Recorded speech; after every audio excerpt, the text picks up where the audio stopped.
Who y'all took the bug from down here?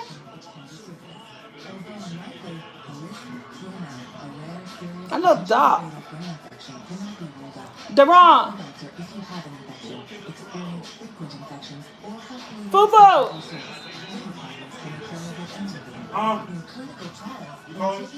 Turn something down. Is this thing on? Turn that off. You ain't even looking at it. Turn your music down just a teeny bit.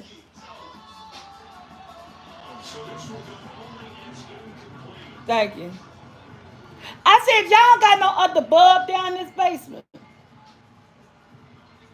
huh? So it look dark. Y'all sit the dark, make me look dark. It's dark looking.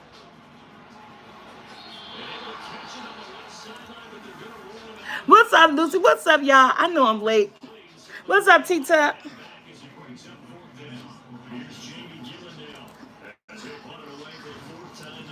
Mm.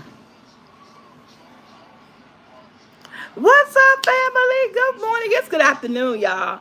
Yes. It's good afternoon. Y'all know before we get started, like thank God and our friends. So like thank God for waking us up, spend another day with our family and friends. Because that alarm clock didn't wake you up. He did. Can I get an amen? Amen. God has realized last week, we didn't do that. You know, I do that every day.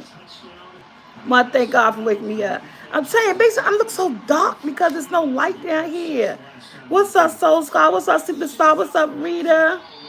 They got these old, hey Wanda, hey JF. They got these old string lights down here. They took out the regular lights out the ceiling.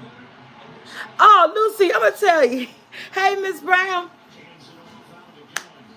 I was upstairs looking at the Monique show. I was looking at Monique, me and Brandon, upstairs living room on Netflix, watching Monique. And he turned it on at, I think, 11:10. I said, why you turn this on? I was going to do on the couch. I said, well, I went to go off. And, man, I look at the Monique show on Netflix. It was pretty good. I'm going to say,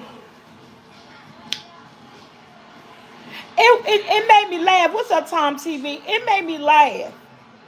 Can you guys hear me? Because I'm in the basement on my son's in them territory. And they got a dock down here. They took all the main lights out. They got a strip lights around the wall. Um, all the strip lights around the wall. And then he in his room on his game looking at playing video games and stuff. So I hope y'all can hear me. And I'm looking all dark. Which is nothing wrong with dark, you know what I'm saying? Um, so yes, it was the free somebody because I said that to Brandon. So we looking at it. It had some highlights. Don't get me wrong, 'cause I'm not gonna downplay nobody's shit. You know what I'm saying? I'm not gonna downplay nobody's stuff. Her comeback, she been making her slowly come back after all the crazy stuff was going on in her life. And we all deserve second chances. You know, we all deserve comebacks. You know, God is good. He gonna work on us spiritually and help us get ourselves together and all that stuff. So some parts of it made me laugh. Some parts of it got too serious with that. You know, she got real serious. My brother and Brandon was like, "Well, Mom, that was her truth about her being bisexual and coming out to her husband and all this other stuff." And I was like, I said, I don't know. I said, I thought this was supposed to be a comedy show. I said, because I said, I felt the discomfort in the crowd. I said, not because she sent her little come out story to her husband, but the fact that it was a comedy show. And I felt like it just took away from what it was. I said, so she kind of lost me in that moment. I said, I understand it was her truth. I said, but I got lost in that moment because I go from laughing to listen to her being like real serious and being real humble, and you know, and I knew, and I felt her story, but I just felt like, to me, it wasn't the place for it because it's a common routine. I know how comedians put their real life into their routines and stuff, but to me, I think, well, everything that was going on with the beginning of it and the laughter that we had and stuff, I felt like that was a little bit off track. So it took away from the comedy of it. And I ain't gonna lie, I even felt like the audience I felt like she made the audience uncomfortable. And and that's not taken away from her story, because her story is her story. How she came out about being bisexual, being interested in girls, women. But I just felt like it wasn't the time. I felt like it wasn't there. There's a line between comedy and real life, Slim. And so I didn't felt that was, it threw me off right there. But other than that, I think she had some good moments. Now, I did tell Brandon that I was still thrown too about, she was doing a lot of cursing, and it gave me Cat Williams. A reason that I'm not a fan of Cat Williams is because he cursed so much when he doing his comedy that I don't get the jokes.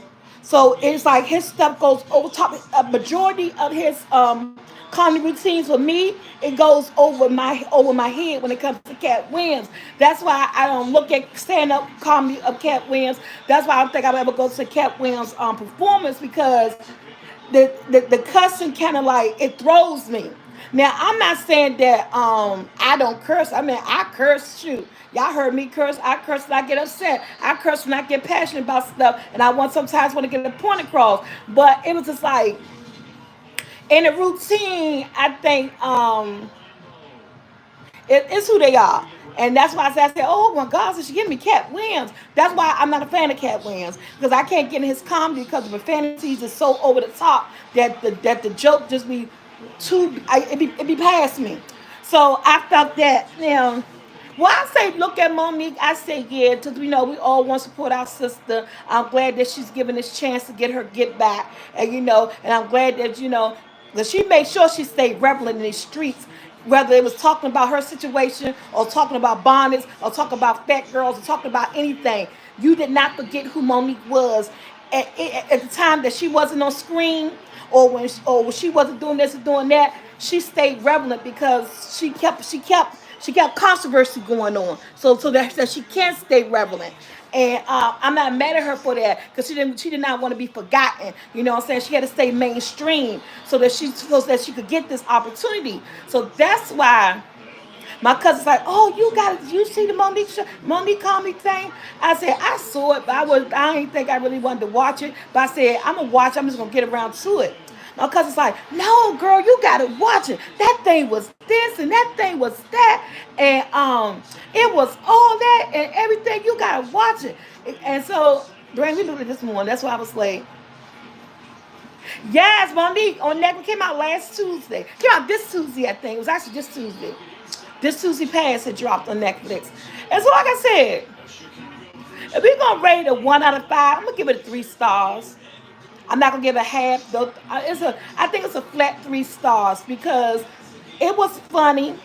I was happy that she finally made it on Netflix. That was her thing.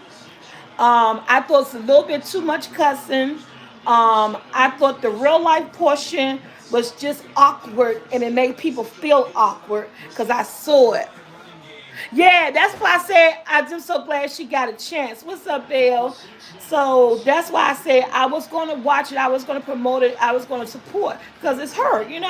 But all no, I give it a 3, and those are the reasons why I give it a 3. I give it a 3 because it did have laughing points. It was points that I was laughing and shaking my head. It was like, oh my gosh, she's so stupid. And it was points and I took off because so much profanity. And I took off with a real life part, because I didn't felt like it played part of the comedic part. I think it took away. I think she could have came with more jokes versus that. And I knew somehow, some way, because she had a lot of controversy about this husband of hers. And, it was out there in these streets, and I knew somehow, some way, that she was gonna make him part of her comedy stand up. She had to, because at this point in her life, if she didn't, I was like, dang, mommy, you didn't talk about your husband? So I told Brent, I said, I knew her husband gonna be somewhere up in this thing, because it's just right now, it's like what it is. And so, like I said, it was a 3. I'm glad she got her Netflix special. I'm glad she coming back, being in shows and making a name. She had, keeping her name out there. So yeah, I'm glad for that. I'm not gonna take away nobody's shine, but if I say, do I recommend Netflix, her comedy special? I recommend it because we want to support her. So we want to support her. So yeah, I recommend it. I say go watch it. Like I said, it has some good laughs. They're gonna get some real life stuff. And the profanity was just what it was. It was Monique. So yeah, so I say go support her. She on Netflix. That's some that she been trying to climb that mountain for a while. I'm fine, Valerie. Thanks for asking. How you, honey? And so she was able to. She she's still strong and she got. Hey, we all want to live our dreams. Yeah, Lucy, I would have to pass. Yeah.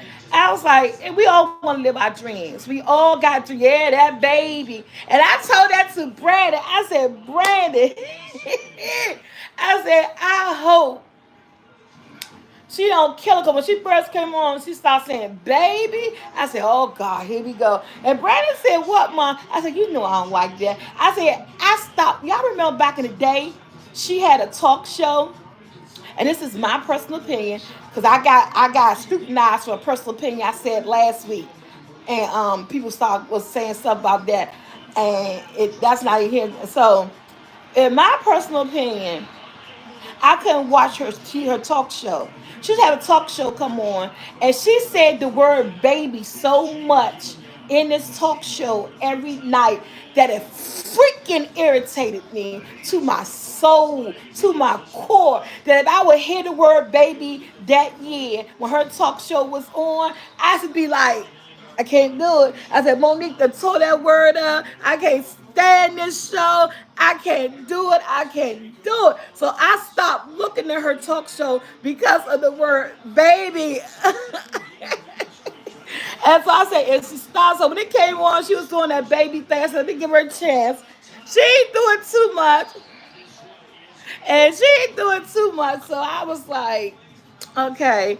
And like I say, it's a three to me. I'm glad she got to live her dream because we all got dreams. We all got things that we want to accomplish in life. We got things that we fight for. She fought to get that Netflix spot. I hope they paid her the money that she felt that she was worth. Because we got to know our worth. We got to know our worth. So I hope they paid her the money that she felt that she was worth, so that she was able to get her dream. That was her thing. And so I told Brandon, true fact, this is how I feel. I said, I wonder how much they paid it. Brandon said, huh? I said, I wonder how much she paid it. I said, she ain't gonna tell nobody how much she got paid. I said, this is what I'm thinking. I said, she told how much Amy Schumer got paid. She told how much they paid Chris Rock. And she told how much they paid this person, that person, because she wasn't getting the pay that they was getting. I said, I wonder they meet her payment requirement. I said they had to. She on here, and if they did, good for her. But I was a little bit curious about that. Do that make y'all kind of curious that? Because she fought for that spot. She wanted to boycott Netflix. She wanted to do everything. She wanted everybody else to boycott them. And she fought for her dream. And it's kudos to her. And I said, I wanted to meet her. Did they meet her payout? What her payout was? Did they get it? I think she got it because she did the show. It was an hour and 13 minutes. It was good. Another show on Netflix. Now, I ain't going to lie. The one she did when she went to go visit the people in jail, I forgot the name of it. Y'all ever seen one she did way back in the day? When she went to the jail. I think it was a female jail. And she did stand up. That one was way better. That was way better. That thing was funny. That was like the Monique we know, we love, the comedian that she was, that she is. That one was way funny. I just don't know the name of that one because I told Brandon when we got finished, I said, I like the one she did when she went to the jail. And that was way better than this one, but this was good, but that was way better. I don't know the name of it. And a good person to look at on Netflix, I saw last week, her name was is her name Simone or it got for S. I forgot her name. I think in her show she said she was like 50 or 52 now. And give for S. Yes, some more. Honey, bow it down. Bow it down. Because if you didn't see the some more one on Netflix, I watched it last weekend. When I say that lady was on point, I laughed from the beginning to the middle to the end. You hear me? So she talk about that knowledge and that wisdom. Let me tell you, that thing was on point. So those will be, if you ain't got nothing to do, today Saturday, and you want to grab you a glass of wine or a drink, and you feel like laughing, if you're feeling down and you want to laugh, yeah, I'm telling you, look at some more. Look at Monique and go to HBO Max and look at Marlon Wayne's God Loves Me. Okay? Because he gonna knock it out the box. Who the best woman comedian? Right now, I don't look at a lot of women comedian. I don't know a lot of women comedian. Those are the only two women comedians that I really know of is Monique, that lady Samore. So to me, I love Samore. I think to me she's a. I don't like putting women against each other, especially black women. But just in my honest opinion, I love me some more. Have always liked her. Has always liked her type of stand up comedy. You know, she always had made me laugh. Oh, Linnell. I like Linnell too. I forgot about Linnell. Linnell is funny. I look at her YouTube channel. Linnell is funny. I need her to put more videos up. So yeah, those the only I forgot about her. Yeah, so somebody said, I don't know who copy is, or somebody copy somebody. I do like Linnell, but I like some more. That lady is funny as hell, man. And when I said she made me laugh last week, if you're looking for some good you think Linnell had one too coming soon? That would be nice. I'll be there for hers. I like her stuff too, cause her stuff straight to the point. She do cuss, but she don't cuss that much. But you know that's the business. That's what they in. You know, so you gotta own up to your craft. And I'm not a comedian, so they know what it takes to make people laugh and what people like. So kudos to all three of those women. Kudos to them. And but I'm telling y'all, if you got ACO Max. Go and look at Marlon Wayne's God Loves Me. Just a quick FYI. If you're tired of hearing about the Chris Rock and Will Smith slap, I say don't look at it because his whole show is based on his relationship with Jada Pinkett, Chris Rock, and Will Smith. His whole show and his family. It's based on that smack, everything that's around that smack. And I'm just gonna tell you, the shit was hilarious. It was hilarious. First of all, you get in more knowledge that I didn't know he knew Jada like that.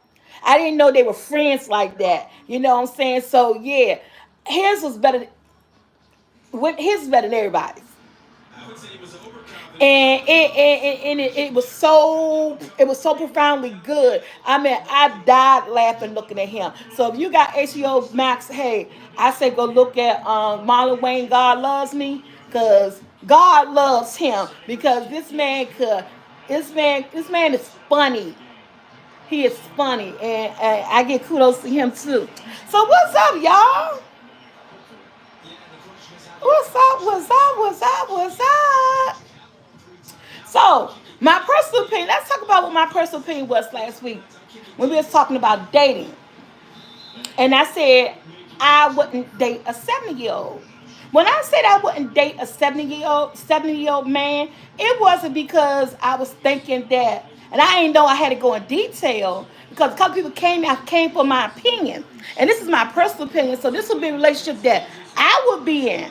It wouldn't be a relationship that you would be in, and so it's a relationship, and they're entitled to their opinion, like I was entitled to my opinion. But I had to tell them in the comments, because they going on talking about how I with a 70-year-old and he could do this and he could do that. He could move around. He could walk. He could lift things. He move better than you and you 50 and all this other stuff. I said, look, at the end of the day, I did not say anything about nobody's movements. I didn't say I could move better than nobody. Shit, I already know some 70, might be some 90-year-olds could move better than me. Fuck, I got arthritis in both my knees.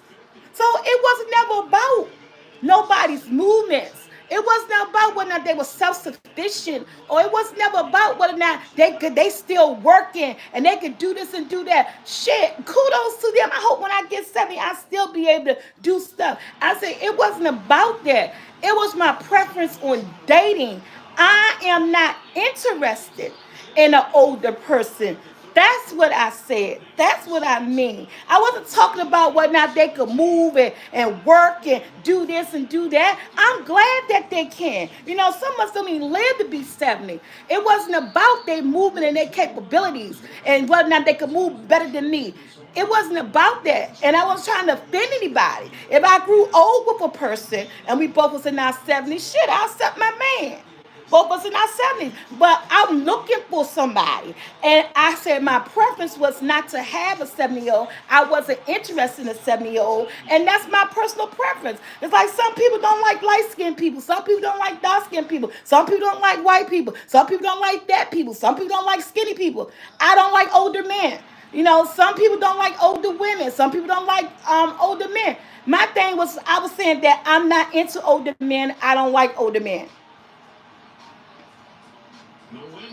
Yes, and that's I said too. I said, and that's all it was. That's all it was. So anybody out there who's married to a 70 and a 77 years old, thank you. I'm glad that you're happy. I'm glad that that person is vibrant and they doing what they supposed to be doing. But for my personal opinion, the relationship that I have to be in, I'm not interested in an older man right now in my life. And that's just my preference in the dating pool. For me, Soulful Tea for Tanya. Y'all, I'm telling you, we talked about this last week. It's like you have to have a public relation team. You gotta have somebody always on the side of you telling you, don't say this, don't say that, don't say this, don't say that. Like somebody truly just said, you can't have no opinion these days, even your personal opinion. Because why you worried about whether or not if I don't want to date an older person? That's my preference. And that's what that was about. Thank you, Slim. Yes, and it's preference, and that's what it is. Because let me tell you this. If you get with somebody for any other reason versus that you just have something in common with them and you like them, the relationship is not going to work. It's not going to work. You got to get with a person that you know that you're interested in, somebody that you like, somebody that you say, okay, this is a person for me. If you get into a relationship with a person just because I want to get into something, it's not going to work. There's no common ground. You're not going to be happy. Then that relationship will fail. And then you're going to wonder why relationships fail because you went into it knowing that you didn't want to really be with this person. You just doing it just because you want to be with somebody or you just... That's why sometimes I say some people get married just to say I'm married. You got a lot of people out there who's looking for a husband who will get married just to say I'm married. Because they want to say, ooh, I'm somebody's wife. Ooh, I'm somebody's husband. But they didn't think it through or didn't get to know that person. You just did it because now I'm at a certain age and society said by this age I should have a wife. Society said by this age I should have a husband. So then you go jump in the marriage pool and then your marriage don't last. Your relationship don't last because you did it just because society deemed it so. It's like it's time. You're at this age where that either you don't have any kids, or if you don't get married, they put a label on you, or you this or you that. And so you go do it, and then you're not happy. Then that relationship is failing, and then fail, and then you wonder why I done put all this effort and time into something, and it wasn't even that from the beginning. That's what all that was about. You know what I'm saying? You gotta know, in order for you to get into a relationship with somebody, you first gotta know yourself. You gotta know who you are as a person. You gotta know what you're looking for, as an individual. So that when you jump out here into these relationships, they don't fail. You know what I'm saying? People, so you sometimes you get to a certain age with that, you try to keep you're tired of failing in relationships, or you're tired of failing in jobs, or you're tired of failing in friendships. So you have to sit back and learn what it is that you want out of life What is that you're expecting for someone else out of life? And then you got to go ahead and aim towards that. Because if you just jump into a friendship just because I don't have a girlfriend or I don't have a best dude friend, or you jump into just having kids because everybody else have a kid and I'm over this age, I might as well go get me one or have me one, or I might as well go get married because society said if you're not married by this age, you gonna be named this, you're gonna be named that, and you're not acceptable. No, do everything that's based on your preference so that it can work. Because when you start these new ventures in your life, you want them to work. You want it to work out. You want it to be meaningful. You want it long lasting. You're trying to get to a goal in your life. So that's what I was talking about, Hey, that's what I was talking about. Well, I don't see no comments. My thing must be messed up. So that's what I was talking about. And I always say, can I give advice for relationships? Because I'm not in one. I've been in one. I was in a long-term one. I don't think I ever been in a short-term relationship.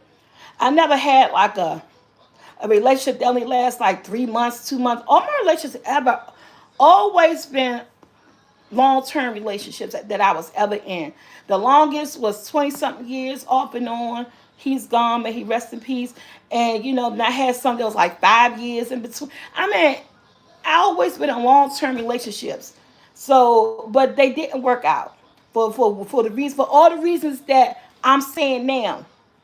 Because I was in a relationship, I didn't know myself, didn't know what I was looking for. And that's when you're young and you're starting out and you're impressionable. And these guys are telling you these things and telling you that thing. It's the thank you, Miss True Queen. And so that's when you learn it.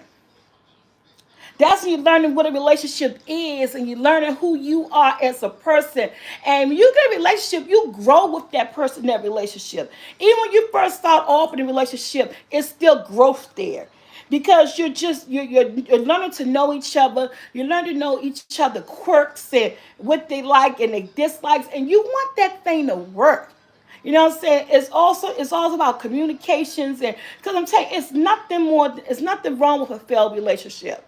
Don't get me twisted. It's nothing wrong with the failed relationship because we learn to learn.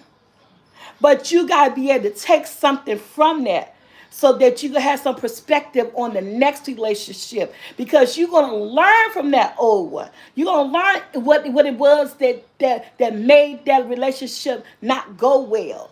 So you gotta take it and learn it and say, well, I played part in the reason why the relationship didn't go well. That my significant other made a play the part why the relationship didn't go well. But you gotta sit back when that relationship is over. You can't jump into another one because you gotta analyze stuff. You gotta make shit come together. You know what I'm saying? You gotta think about why that relationship didn't work. What did I do wrong? What did he do wrong? What do I do not want to do in my next one? Now I'm gonna tell you what I learned from, even though the long term relationship, it was, my domestic violence thing. But I'm gonna tell you what I took out of it. I know that I don't want to go in that situation anymore.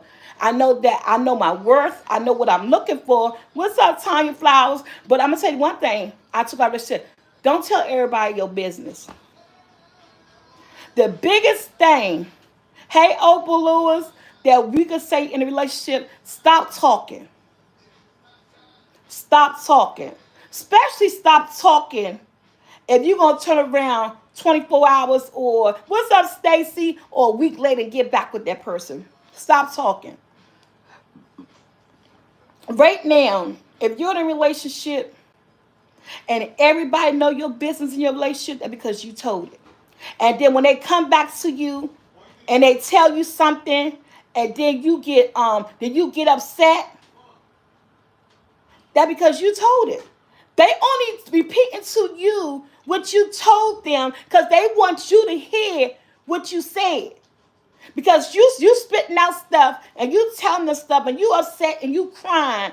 But then a week or 2 weeks later, you back with that fool, be it man or woman. And then when that person you done told all your business to tell you, you get kind of upset. That's because they only telling you what you told them. So now they want you to hear what you told them and make it make sense.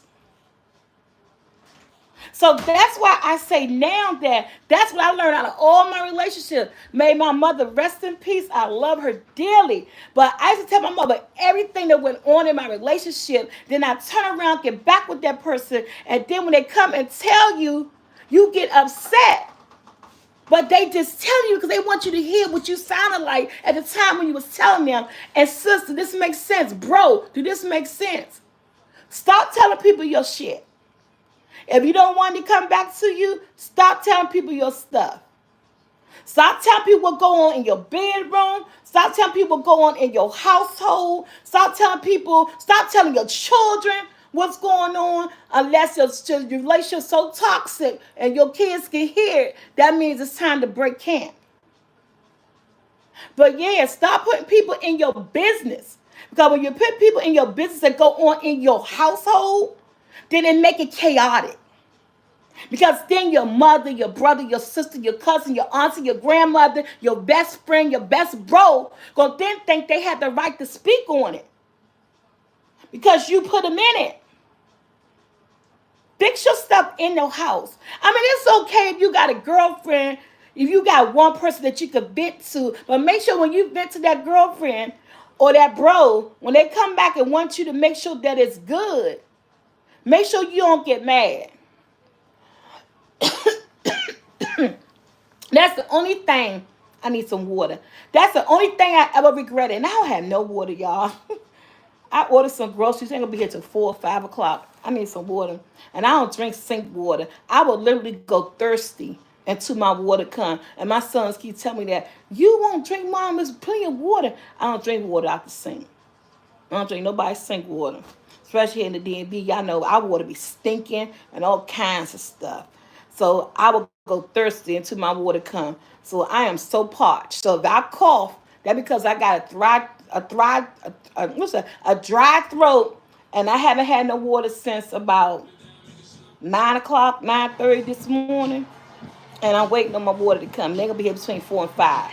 So as soon as it come, I'm down about 2 bottles straight. But yeah, and so it's just like keep people out your relationship. And I'm not saying keep people out your relationship is going to make that relationship work, but it will be better for you and the person who you in that relationship with. Y'all probably could work things out because everybody argues in their relationship. People get upset, they walk away. People may say stuff that they don't mean to say to each other, and then you go tell another person, and then that person won't bring it back to you. But I don't drink. I try not to drink a lot of juice no more because of sugar and stuff. So basically, lately, I drink a lot of water now. I try not to drink no juice and stuff anymore because of sugar and stuff. So most definitely ain't been drinking no sodas. So try to keep your stuff in house. If you get mad at your significant other, talk it out. Go somewhere, take a breath, breathe. Go to separate rooms. Shit, you can even cry by yourself. You know what I'm saying? And then y'all come back together and talk about the reason why y'all had that issue. But don't get it wrong, because like I'm talking to you guys, sometimes it's hard not to tell people what you're going through. Because sometimes you need that urgency or that feeling or that need to let somebody else know your situation. That's why I say you gotta work on it. It ain't gonna happen overnight. You gotta work on it because sometimes stuff gets so frustrating. You get so frustrated at your partner that it's like you do need to talk to somebody. We all need somebody to talk to. You know what I'm saying? But maybe we just tell them just a little bit. You can say, "Oh, we argued," but then people want to know what you argue about. You know what I'm saying? Then you gotta go in details with them. And all that stuff like that. So I mean, because sometimes you feel that need to vent. Because this is what it is. When you hear yourself talking about the situation to somebody, it can also help you clarify the reason why this just happened. You know what I'm saying? It can help you clarify the reason why this just happened. Dang. Okay, that's why that happened. But so it's not going to happen overnight. I think we all do it I think we all put people. A lot of us don't tend to be private, and especially with our family. The thing is that I would rather tell a girlfriend. I know now that I would rather tell a girlfriend something versus telling my a family member something. Cause a family member, you can forgive that person. That family member ain't gonna forgive that person. Then they start looking at that person. You taking that person to the barbecue, to the dinners, to Thanksgiving and Christmas, and you done told so much shit to this certain family member that when they come around, you back with this hit with back with this person, and you done forgave it and y'all to work it out, but they come around the family still like this.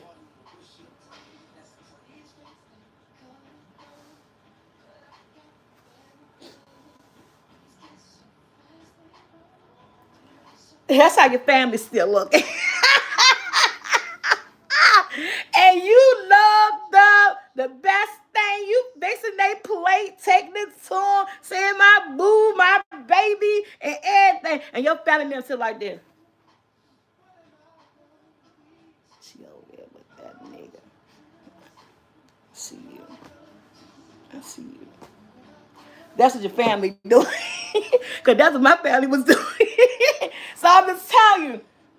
I'm telling you, tell a friend.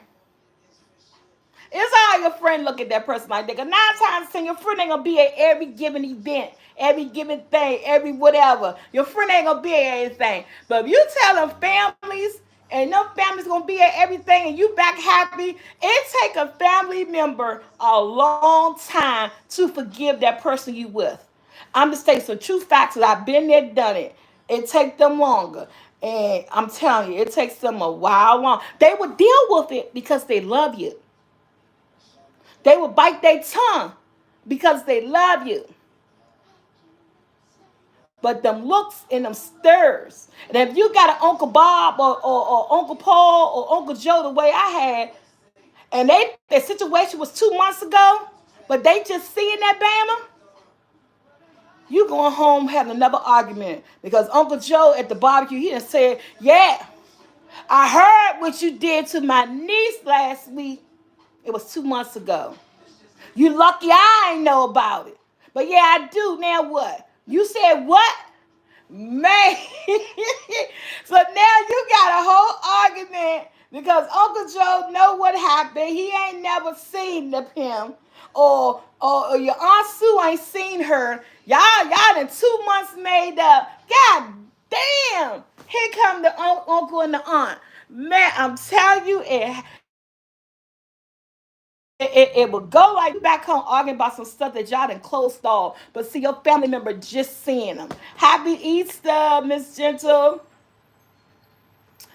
I got some Purdue chicken, cabbage, scallop.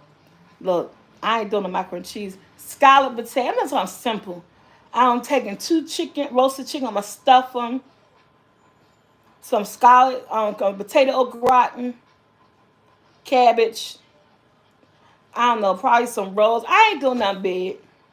I didn't want to do no ham. I was gonna do ham. Hey Emma, but I didn't want to do no ham because ain't nobody really gonna eat it. Because they really don't do pork in here. So I'm just gonna throw two chickens in the oven. Y'all see the video on Monday. I was either gonna make peach cobbler or red velvet cake. I don't know which one. But I think I'll make a peach cobbler because I got ice cream in the freezer. So I think I'll make a peach cobbler. They got the ice cream and peach cobbler, the rotisserie chicken and stuffing, potato au gratin, some cabbage, and probably some Hawaiian rolls. That's what I'm doing. Well, that's the food I got coming in with. I did my Walmart grocery delivery, so I ordered a little bit of that. I did some yesterday, and I did some today. But yeah, that's what I'm talking about. Is that hey Jeanette, how you doing? Wait a minute, say what again? It say her name Jeanette. She said, "Hey, so see if I were your next door neighbor." Oh, okay. And so basically, what I'm just talking about, which I ain't got much to talk about, is that try to, if you can, Keep your family out your business if you want to stay with that person. If you want that person to still, once you forgive that person, you want that person to still have good vibes with your family. If they're going to go around and all that stuff like that. Oh, somebody said something about sugar going in. Like, if you want that person to still come around your family, just try to keep your conversation, your venting to a lower level. Vent to a friend. Don't vent to a family member because it just won't. Especially that family member really mess with you and that family member really loves you. It's gonna that forgiveness that they're gonna have to give is gonna take a long time. The forgiveness that you give. Um, you know, when it comes to relationships, it's like I say, it's all about preference, your preference.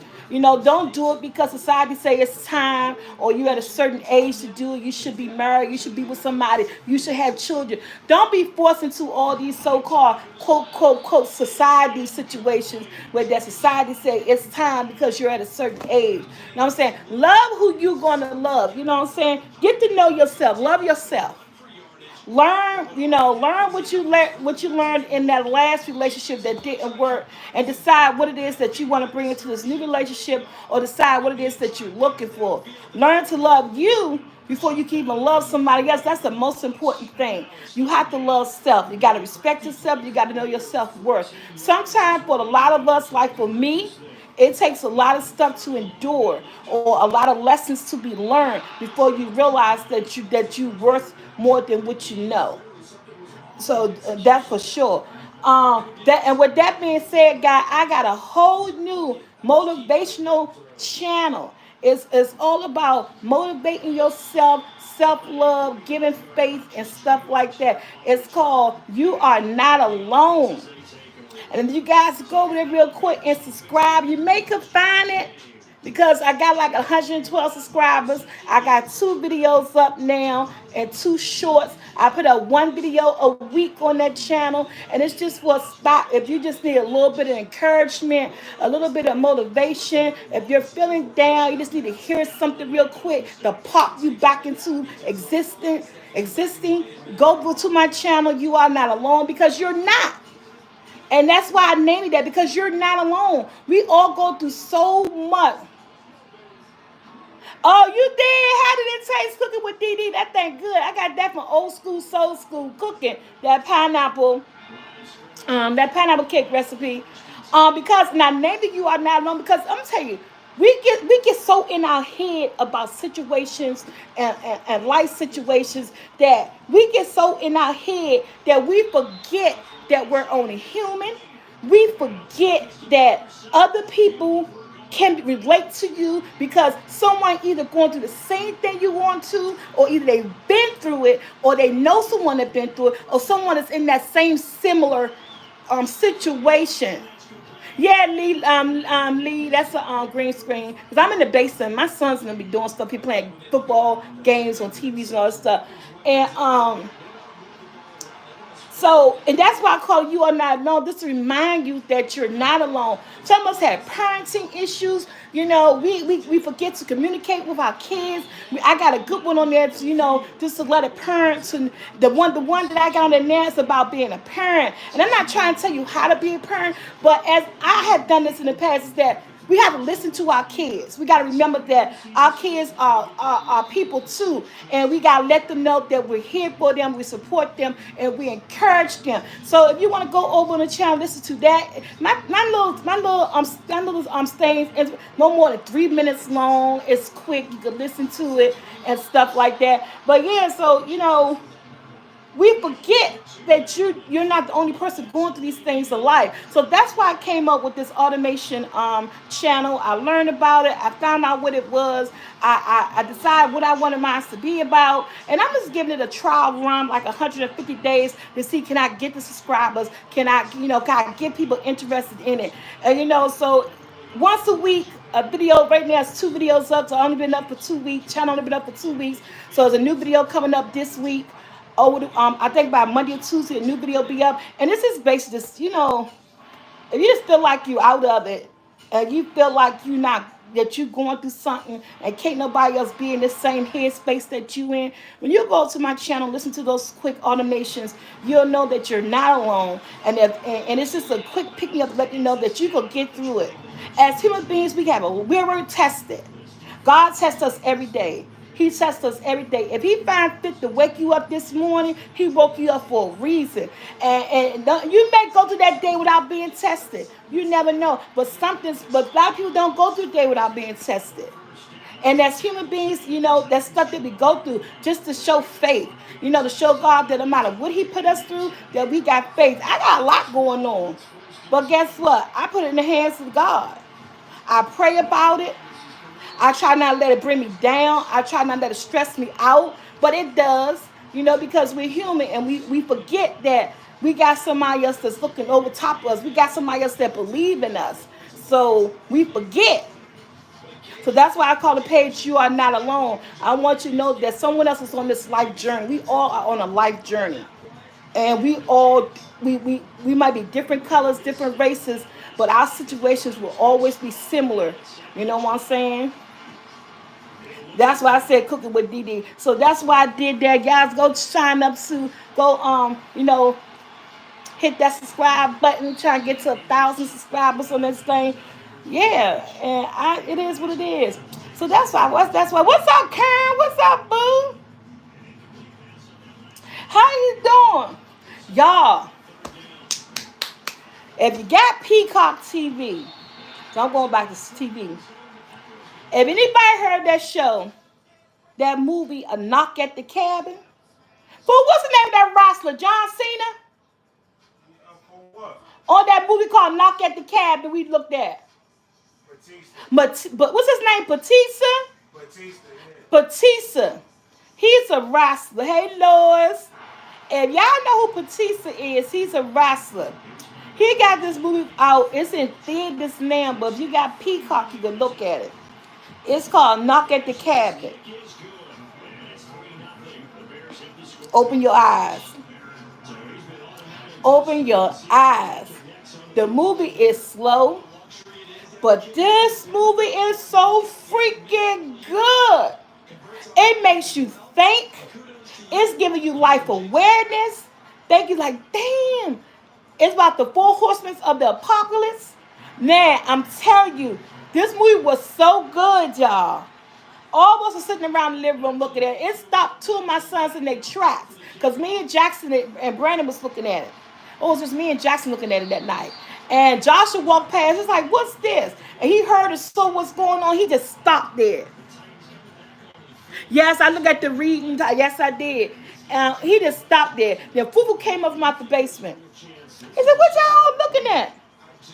We told him he stopped there. Before we knew it, all four of us were sitting in the living room. Nobody moved until the movie was over. It was compelling.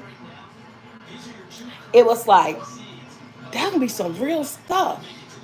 You know what I'm saying? That could be some real stuff. And, because I always say about TV and movies is that the shows and some entertainment parts of movies that they do and they put out here, it make me think that they do this because either one, it's a possibility that this stuff can happen, or two, it's a possibility that they already know it's going to happen, it's going to be put into existence.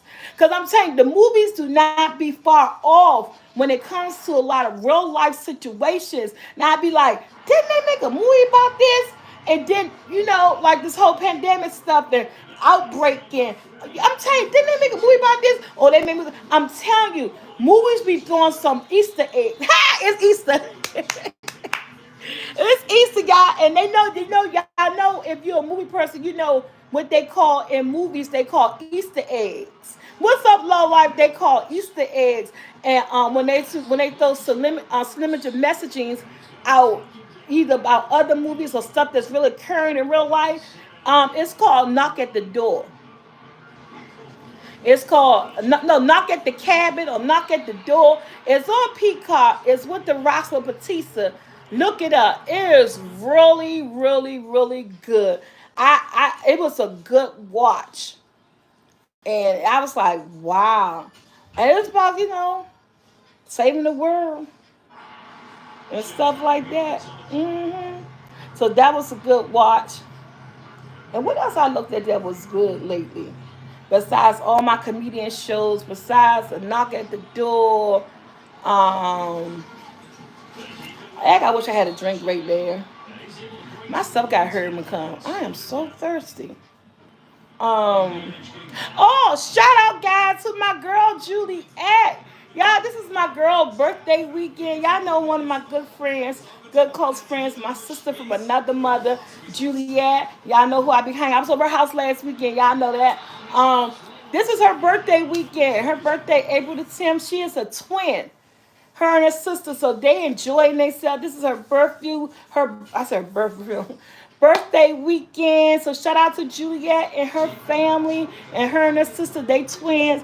You know, they I think they fire signs. I think they Aries. So shout out to all the Aries out here. You fire signs, you firecrackers. Y'all like setting shit off. You know what I'm saying? You know what I'm saying? Yeah. So yeah, shout out to all you Aries out here. My son Brandon. He loves a fire sign. He loves a fire sign. It is a good movie. You need to look at it. So yes, cheers to all you Aries. Shout out. Mm. Yes, it's her birthday weekend, so I got to call her since she had fun last night.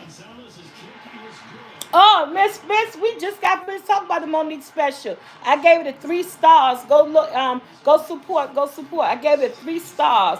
I'm glad she was able to live her dream, to get on Netflix. Mm. Leo, the sign. Well, I got 2 Leos. You're a Taurus. May the 4th. Yes, my birthday in September, and I was saying by the faith of the Lord and all that I believe in, and God still allowed me to wake up like He been doing. Thank Him for waking me up because He got a plan. And if He still allowed me to wake up, allow me to get to 53. How old am I? Football, how old am I? 52, right? I think I'm 52. Yeah, 52. He allowed me to get to 53. I want to go somewhere, a tropical. I didn't want to hit a cruise, but see, I don't know about the month of September.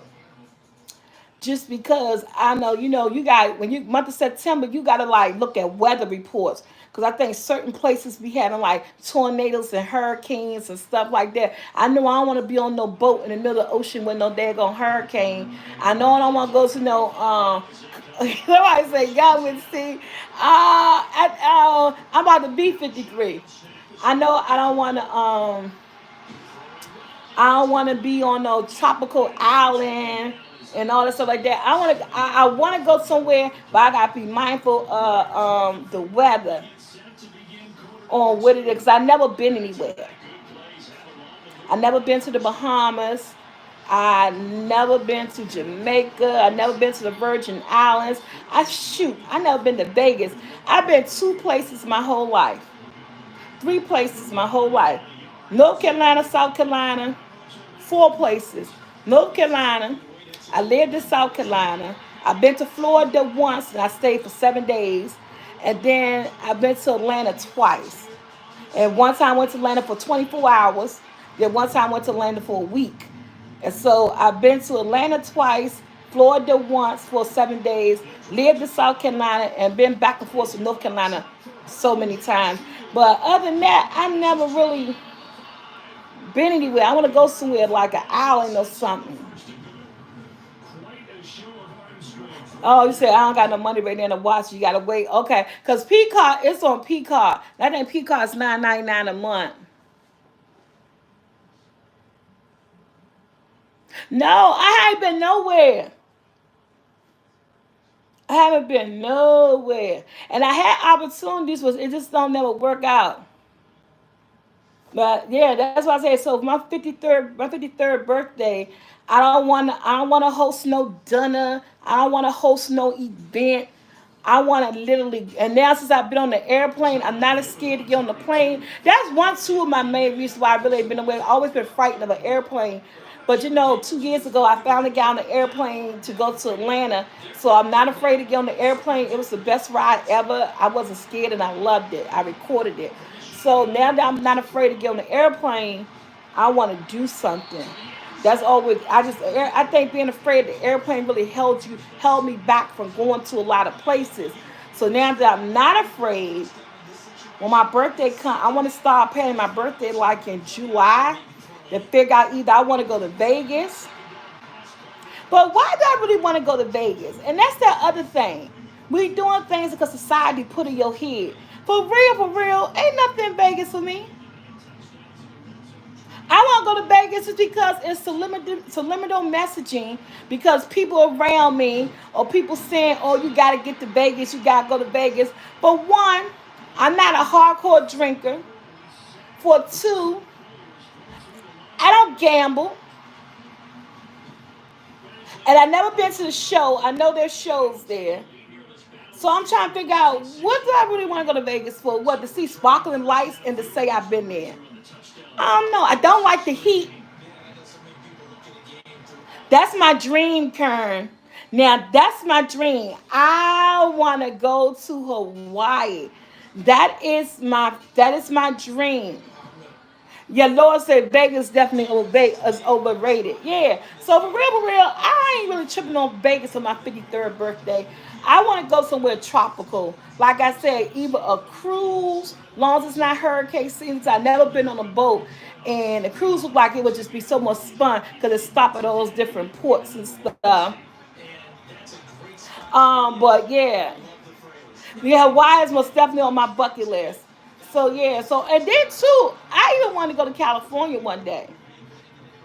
I just want to go to California too. I know it could be pretty hot there, but California, Hawaii, and some tropical islands is on my bucket list. Or the UK. I want to go to London. Not to Paris. I was like that. Do I want to go to Paris? I don't know if I really want to go to Paris. I got a cousin. She's been to Paris like two, three times. She love it. She is up and go. But I would like to go to I like to say that I wanted to go to London. I like to go to UK. And I wanted to go to what's that other place called? They got the boats and stuff on the river. Venice. That's what I want to go to. I want to go to Venice.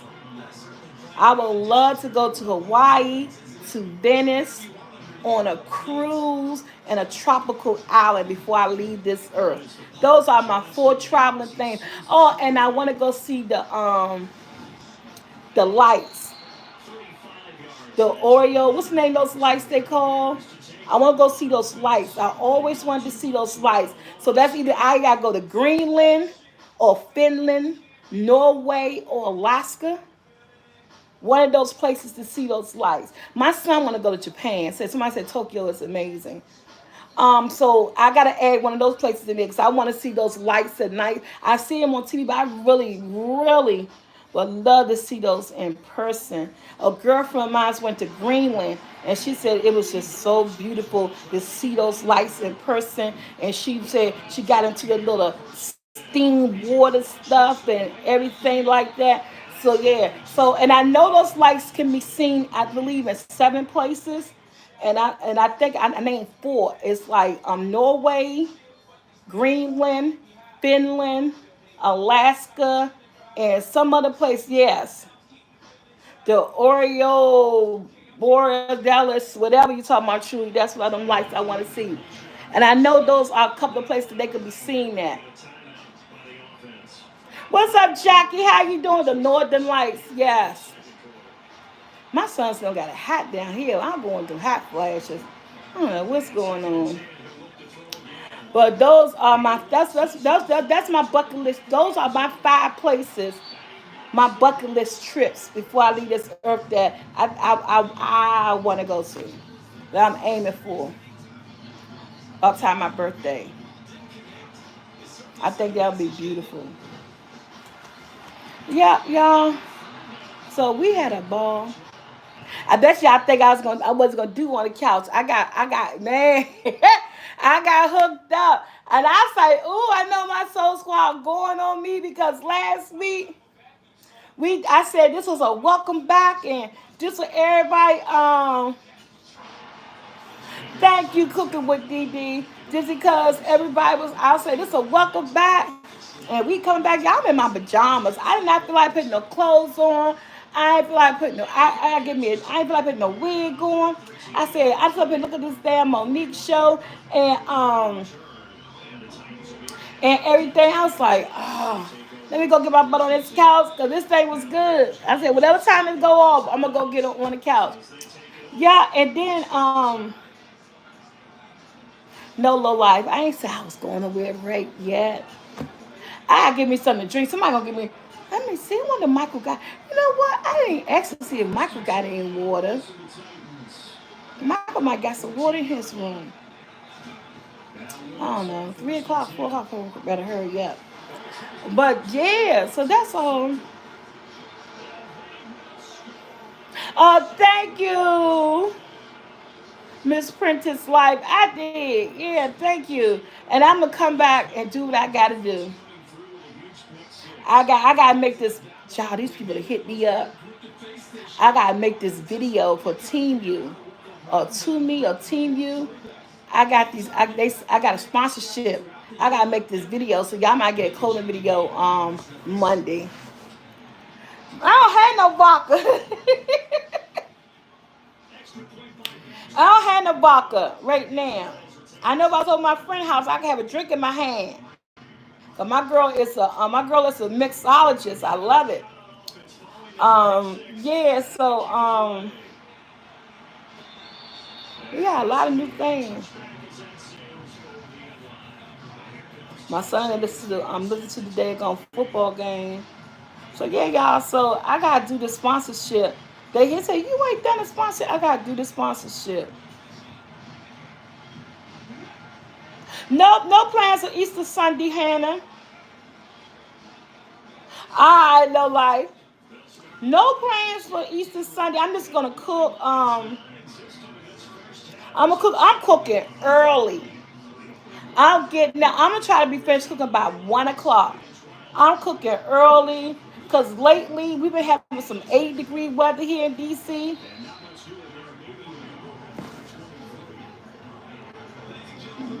Do you use any products on your face? No, I don't use no products on my face. I need to start doing though because I need to open my pores up, get rid of some dry skin, and all that stuff. Gotta get that stuff. I gotta find some good stuff to use on my face. Anybody can recommend stuff. Yes, that's me too. I said I'm gonna start cooking like 10 o'clock tomorrow morning. I ain't got time because I told y'all once before. I live in a house that's not central air. I don't have central air in my house, and my air conditioner that's in my dining room, it does for some reason, it do not feel like it want to come into the kitchen area. So that's why in the summertime I don't be using a lot of ovens and want to do a lot of cooking because I be making videos. I be drenched in sweat behind the scene. I be drenched in sweat. And it's getting warm. It's getting starting to get warm, and I cooked something the other day. Had the oven on, and I was sitting. I think when I made those nuggets, when I did Walmart closed. Yeah, the Walmart on H Street closed. Yeah, they did. They closed that Walmart up. I don't know why. I think they were stealing out of it too much. I think it was the area that it was in. Yes, the Walmart. We got a Walmart in our area. It closed. The one on 8th Street Northeast closed down. And I don't know why. I think because it was too many homeless people. Because first of all, when you do stores and stuff, you gotta remember, you gotta look at the surrounding area where you're gonna put it at. I think the area they put it at, I think it was too many homeless people. That played a factor when they hung out in front of the store area, or they'll be up in the lobby area down there. That Walmart H Street had like a little waiting entrance area. There's some escalators. Um, I don't know. So I didn't. Then they used to steal out there Walmart. Then they started putting stuff inside the little lock cases. They used to do a lot of stuff out there at Walmart. So I think that's why they closed it too, because of theft and underperformance. Yeah. Because I stopped going to that Walmart when they first opened Walmart up in DC. That was the one that was close to my house. That's the one I was going to. But when they did it, they didn't make it a super Walmart. And I like super Walmarts. I want to get they wasn't like it was a small super Walmart. It had meats, it had vegetables and all that stuff, but it was a small super Walmart. It didn't have a lot of everything. And then I stopped going to that one. I stopped going to that and I stopped going to the one that's further uptown. So I go to one on Riggs Avenue in Northeast. That's my favorite Walmart. Then we got one on Georgia Avenue in Northwest. So and we had the one in I think that was two Northeast too. But yeah, I hear something.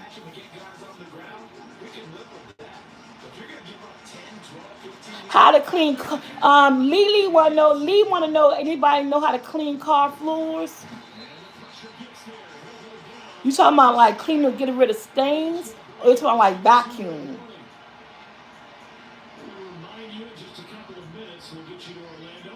Hey, Whitney, Whitney in the house. How you doing, girl?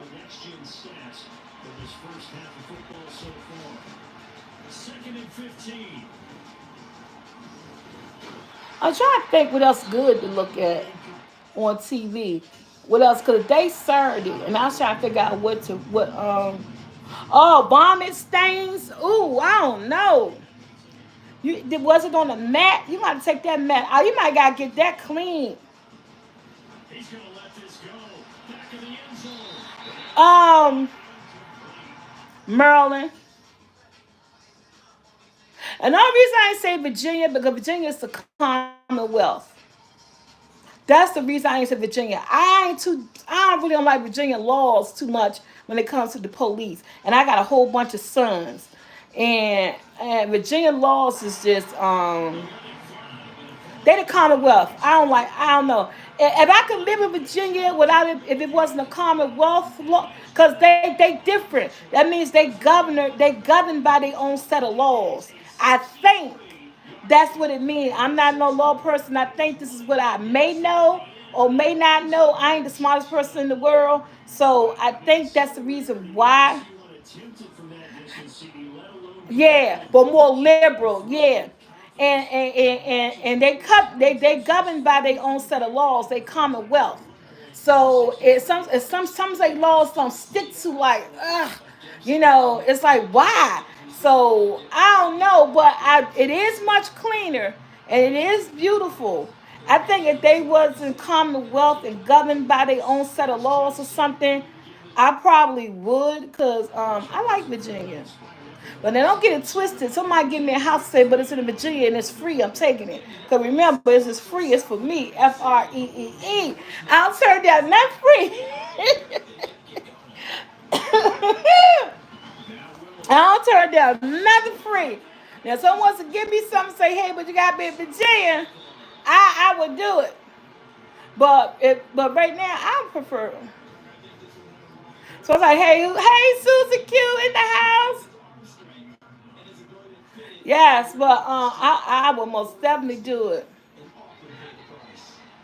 Just love Massanutten and Resort in Virginia, Massanutten. Oh yeah, that's one of my go-to places. I haven't been to Massanutten. I haven't been to Massanutten in oh my gosh. I think I ain't been about 5 years. I don't think I've been about 5 years to Massanutten. And I think I've been to Massanutten about 3 times. How St. Elijah is terrible. It's not going good at all. It's not going good at all. But I would live in Virginia though. Virginia is pretty. Virginia is very pretty. It is very beautiful. The Blue Ridge Mountains. I love Virginia. Virginia is pretty. But it is. I'm not a lawbreaker, so it really I shouldn't even bother me that much. My son's not a lawbreaker either, so it really shouldn't bother me that much. But I probably could live in Virginia. It says close to Maryland and Charlotte, North Carolina.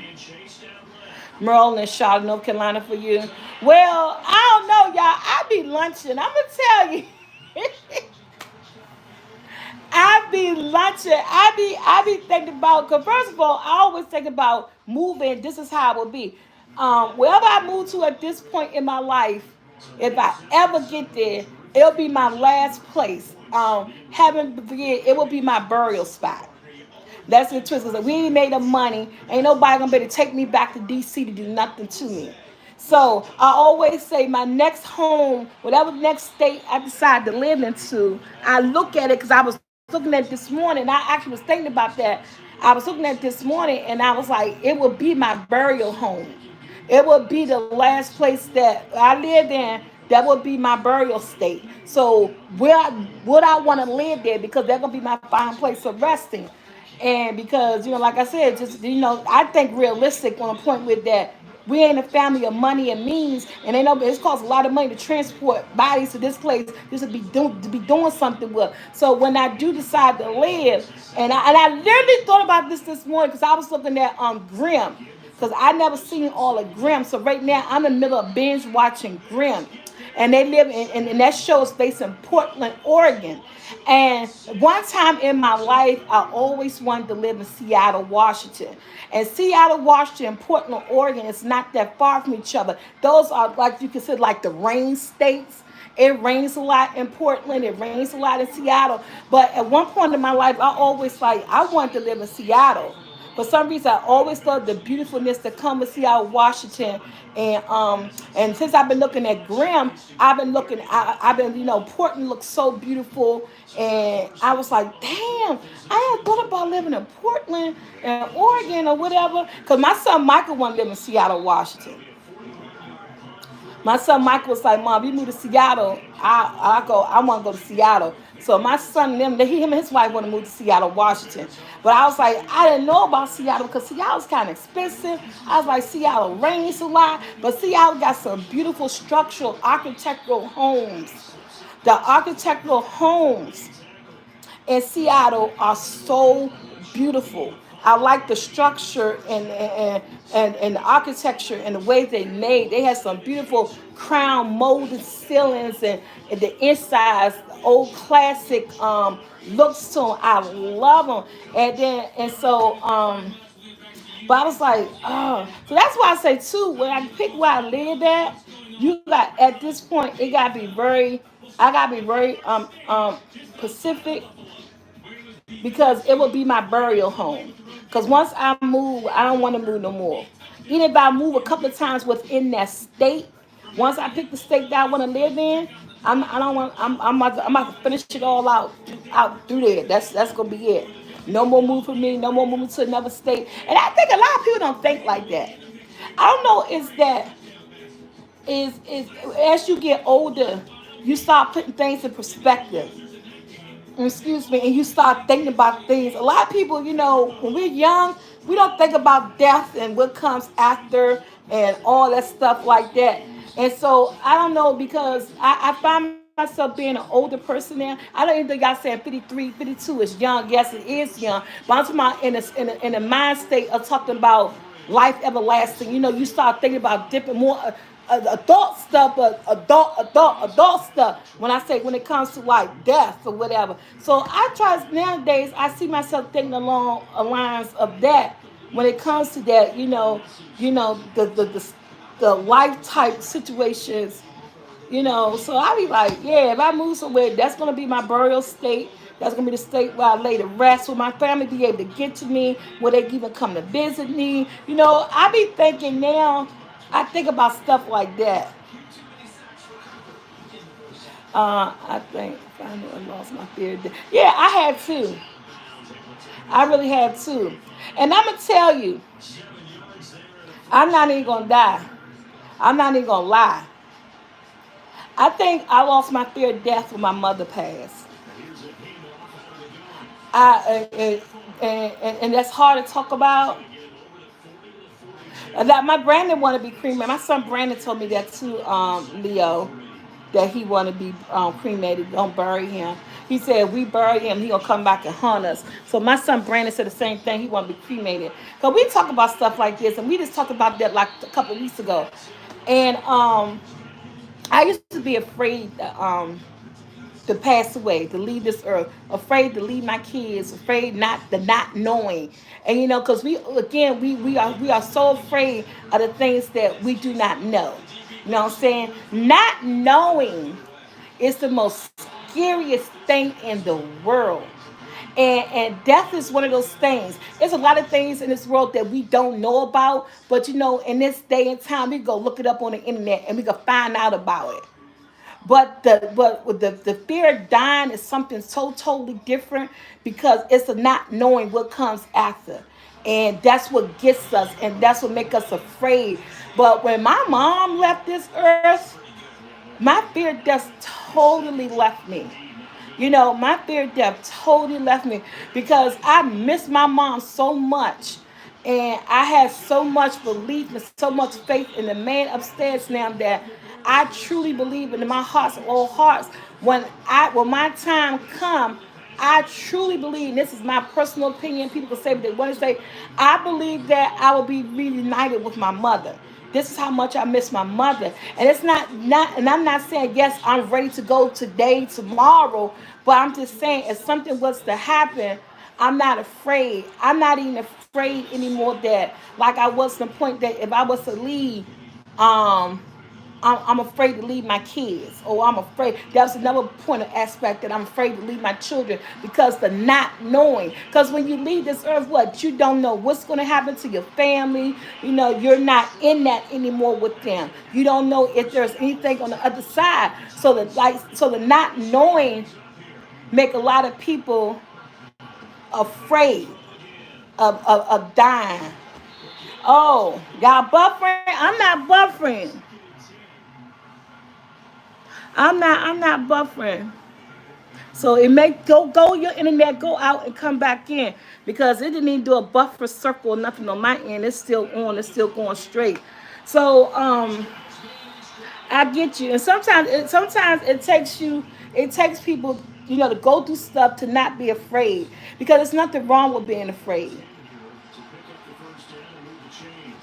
Oh, you said you're not buffing. Okay, it's nothing wrong with being afraid. I get that because I feel like if you're not afraid, then maybe you ain't living in reality. You know what I'm saying? Maybe you're not living. That's just, all again. This is my personal opinion. I was afraid, but I'm not anymore. And I say I'm not anymore. Did you find Heidi? Who is Heidi? I'm not anymore because I just believe.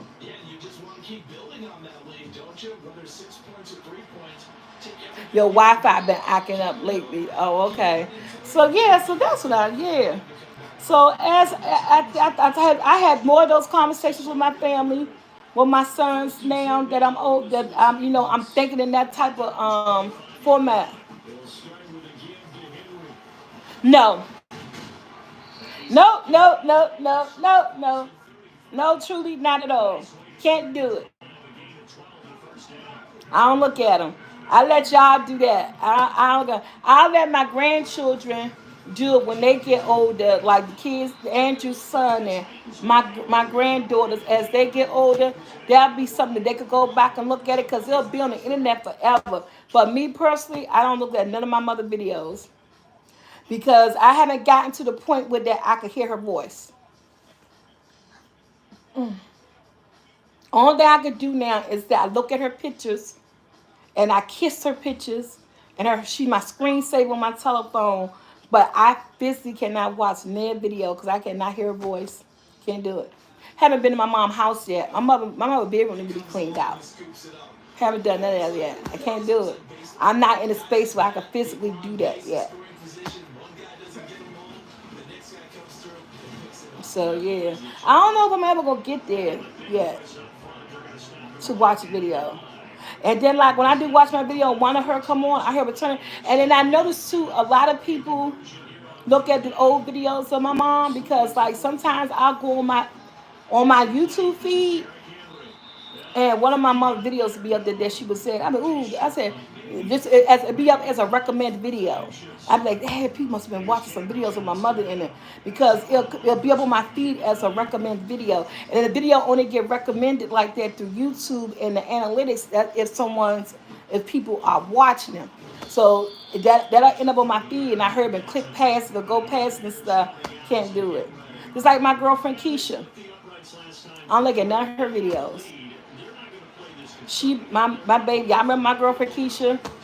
My baby been gone about 3 years now. I don't look at none of y'all know she said a lot of my videos.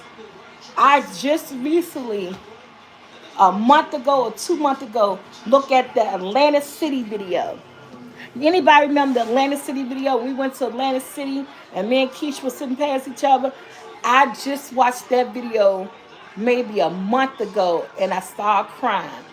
And it was and it was and we talk about crying.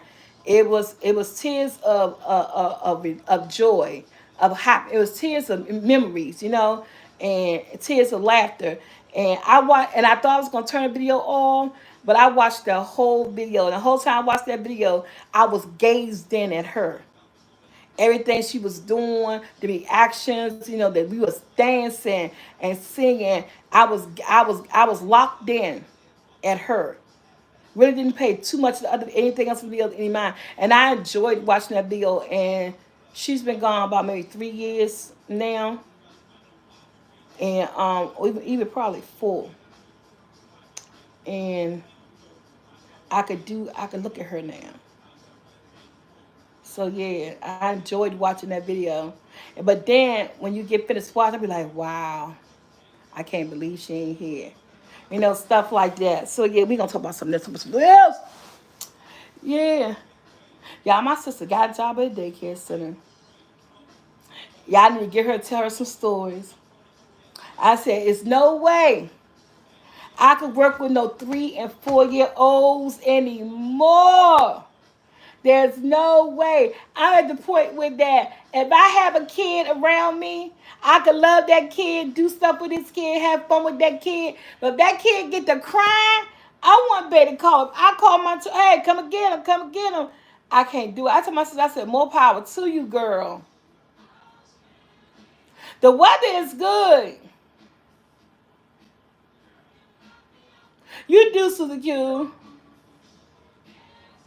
The weather is good. I say I like kids that I can get back. I said, then you gonna get a job when you working with little kids. Cause she ain't been there about 2 weeks and she got some stories about the crying and the tantrum and the long crying and standing up in corners, stomping their feet and crying and not stop crying for 2 and 3 hours straight. How the hell do a child cry for 3 hours straight, non-stop? Where did they get that energy from? I could be upset about something. I can't cry for no 3 hours straight. Where do these kids get that energy from? I said, girl, more power to you. I told my sister, I said, girl, you can have that. I can't do it. Because she got some stories and she only worked for 2 weeks. Imagine she's trying to build this, she's trying to make this a lifetime career, okay? And I can't do it. I'm not strong enough to work with no kids right now. Yes. You get a lot of rain in Oregon. Oh, Rita, you live in Oregon. Do you live in Portland? Portland, Oregon. Like, what city in Oregon you live in? Yeah, and that's how I say it rains a lot in Oregon and Seattle. And I'm a big fan of the rain because I love rainy days. Rainy days is just somber. They somber days. I like to see the darkness of the clouds. I like the thunder. I like to hear the roaring of the thunder and stuff. I don't like the lightning. But I like to see the darkness of the cloud. I love the cloud over the rain clouds. I love the roaring of the thunder. To me it's a cool, a calming effect that it gives me. and then you hear the rain hitting up against your window panes and the ground, and then you hear it coming down on your porch and stuff. And I like to crack the window. That is so soothing to me. That is like the most soothing and calming experience that one person can have. And to me, that is like a calm to the storm of the end of a day. Just to be in the house and look snuggle and watching the rain. I love rain, especially when I don't really got to go out in it. I don't like when I got to go wet in because I don't like being wet. I can't stand getting wet clothes or wet shoes or wet pants. I can't stand it, y'all. Oh, hey, Lee Diamonds. Most definitely get a lot of ASMR content. I know I don't do sports. My sons do sports, so I can't tell you who I'm betting on. I don't even know what season we in. I know football over because the football, but I don't even know what we playing now. What is it? Baseball, basketball, hockey, soccer, NASCAR, golf, tennis. I don't know what's up. I don't know what season it is and what sports now. I couldn't even tell you. Oh, we're currently okay. Eli said we're currently in baseball season. Yeah, I don't do none of that. Thank you. What's up, beautiful lady? To you too, Miss Diamonds. So yeah. So I'm so glad on the couch back. I'm be coming back with regular. I'm gonna get some vlogs up for you guys. Like I said, I gotta do this team you what's up? What's this? Janie, what's up, Janie? I gotta get this video up. Because I did the video over at Juliet House, but I'm going to tell the truth. Y'all, old houses got you've been in the house with that, they got wood floors, and every step you make, the wood floor be crank. Wood floor, it's like the floor talking to you when you in the house. My sons bet on sports, but my sons bet on them. Slim. It's extra cash when you win. But every time I try to throw my little coins in there, I don't win nothing, and I get mad. So, Team U, I'm supposed to do a little clothing video for them. I actually did the video last weekend, but I didn't send the contact up because I'm not gonna lie. I ain't want nobody come for me in the comments just because the fact was that I did the clothing haul in the bedroom that I was staying in over Juliet House. I go over there, I got my own room, I stay in and stuff. And so I was doing I did the little clothing haul. And then as I sat down, I was editing it. I kept saying, what's that noise? And so I listened to the video, it was the floor. So it's wood floor.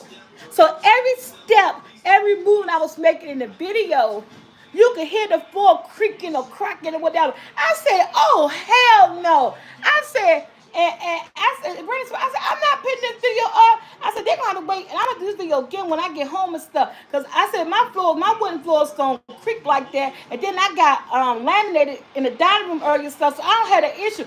I said, I don't have time. Nobody come for me in the comments talking about, damn, is the floor about to cave in? If the floor about, man, y'all know these trolls could be vicious. And I ain't giving them no ammunition. I said, heck no. So I ain't never sent the video to Team U, or I ain't posted up there. And I took it down. I said, oh, I got to redo this video. So I said, I'm going to do it this week. I'm going to do it this week. Y'all got a video by next week. Because I'm telling you, it sounded awful. It sounded like if I take one more step, I was gonna break or fall through the wood floor or something. I said no. I said no, no, no. You are not going down. I will not give the trolls something to talk about today, girl. So that's why that video didn't go up this week. I did not like I did not like the outcome. Them damn floors were squeaking. Every move I made, trying to, I'm doing like this thing. I'm mauling, twisting and turning the outfit, and this floor just a squeaking. I said, oh no. No, I ain't giving it. I'm not giving it to him. I said I won't do it. I said I'll wait till I go home and make this video. And I've been home all week, and I got to make the video because they send me some. I got to make the video. So y'all get this video. Hope it be up by Tuesday. I'm gonna make it. I'm actually gonna make it tomorrow while my food cooking. I'm gonna record the video. But I'll tell you, y'all, that thing was a hot mess. So your blue ball cracks like that in my hallway. Yes, can't nobody sneak up on you. Can't nobody sneak up on you because they hear you coming. My grandparents, yeah, I'm telling you, they would, Kern. You know they would. They would. My grandparents' floors was like that in their house. We used to live in my grandparents. We used to live in the basement. My mother, no, we used to live in my grandparents' basement, and we live in the basement. You could tell from somebody coming from the third floor till they hit the dining room and living room and dining room, and to once they made in the kitchen, you knew they was in the kitchen because maybe you hear them talking, passing pans and stuff. But they journey from the third floor when you're in that basement. They journey from the till they hit them steps, or them steps coming down them steps to the dining room, to the living room, to the dining room. You heard it all on your head in the basement. Don't creaky wood floor. I said, man, can't nobody. Back in the day, with them that was your alarm. You ain't need no ADT. You ain't need no alarm system. Cause as soon as somebody try to break in your house, man, they step on a step. You like, who's that? What's that? What's going? You popping up trying to see who's that? Cause the steps and the floor is gonna wake them up. And it's not that the stuff is like it's gonna crash in at any moment. I think the house settles. They say your house settles, the wood floor cracks and creaks, it settles or whatever. Honey, you ain't need no ADT system. The wooden floors and the wooden steps was your ADT system. You hear me? You gonna pop up and wake up when you hear those, when you hear like, who out there? What you doing? Hey, that was like that. And that was so nostalgic because that reminded me. Yes, right, Karen. That reminded me of my grandparents' house when we lived in the basement, and you will be awake, especially in the middle of the night when the house is really really quiet and you don't hear no other stuff going on.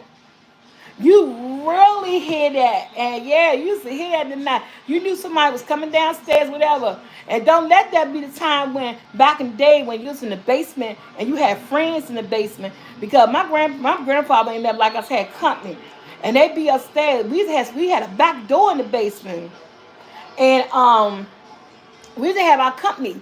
So you could hear if somebody about to come in the living room or somebody come from the third floor, like, oh, somebody coming. And you see them coming out the back door because you heard them coming. You heard them coming, and you be right on point. What y'all down there doing? Nothing, looking at TV. I been had company and everything. I remember that, man. Sure, I remember. I remember that all day long. Man, it be certain things that just bring stuff back to you. You know, but that remind you of things. Bye, Rita. Hey, Miss Risa. No, ain't no tiptoe. I think tiptoeing, Miss Risa made it worse. Cause just trying to tiptoe, as soon as you go pick that first foot up, it's like you be like, man, that was back in the day. I miss growing up in my grandparents' home. Man, I grew up in my mother's home with her husband and my grandfather, and we lived there off and on for so many years in that basement. Man, them was the best times. Them was the best of times. Sometimes I wish I could go back and start this thing over again as far as the child, because I had a great childhood. I had a great childhood. And I'm going to tell y'all a quick story. I don't have no lap dog. What's a lap dog? A person? I'm going to tell y'all. When I tell you, I be having interesting stories with my children. We was talking about a couple of weeks ago homelessness. We was talking about homelessness. And we're talking about homelessness today compared to homelessness when I was growing up. And we're talking about how nowadays, now don't get me wrong, we still have homeless people who actually live out in the streets and live in tents and all that stuff. But nowadays, homelessness is almost not nothing to be ashamed of. I was telling my kids when I was growing up and I was going to school, to be homeless or to be on food stamps was like a stigma. It was like something that you feared. If you were going through it, that you never wanted like your classmate or your friends or your teacher or nobody to know. It was something that you hid and you did it. It's like you were sneaking because you was ashamed of it. And we was talking about homelessness today compared to homelessness then. How totally different it is. Homelessness today, people they will tell you quick that they homeless. They live in tents now. They live in cars. They live in RVs. They done converted trucks and all this stuff. Sleeping in your car back in the day was like a tragedy to people. It was an embarrassment. Now it's a way of lifestyle.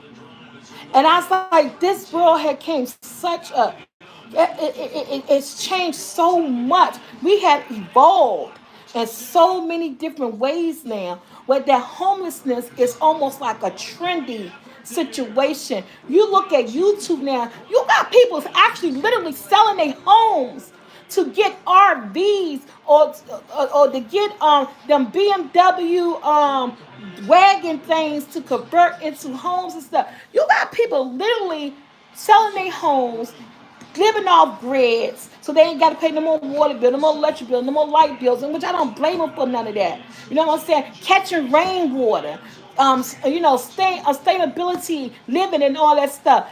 Sprinters, yeah, sprinters, T-Tup. And I was like, that is so different. But I'm now, so I was telling my children that when me and my sister, we growing up, and my mom, rest in peace, we were homeless.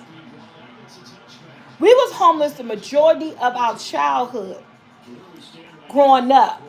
But what I was telling my kids, I said, but we never knew it.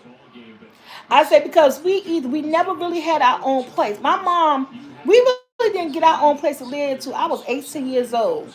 So as growing up, we was homeless, but we never knew it. And the reason why we never knew it, and I was telling my sons that I didn't realize I was homeless until I got older.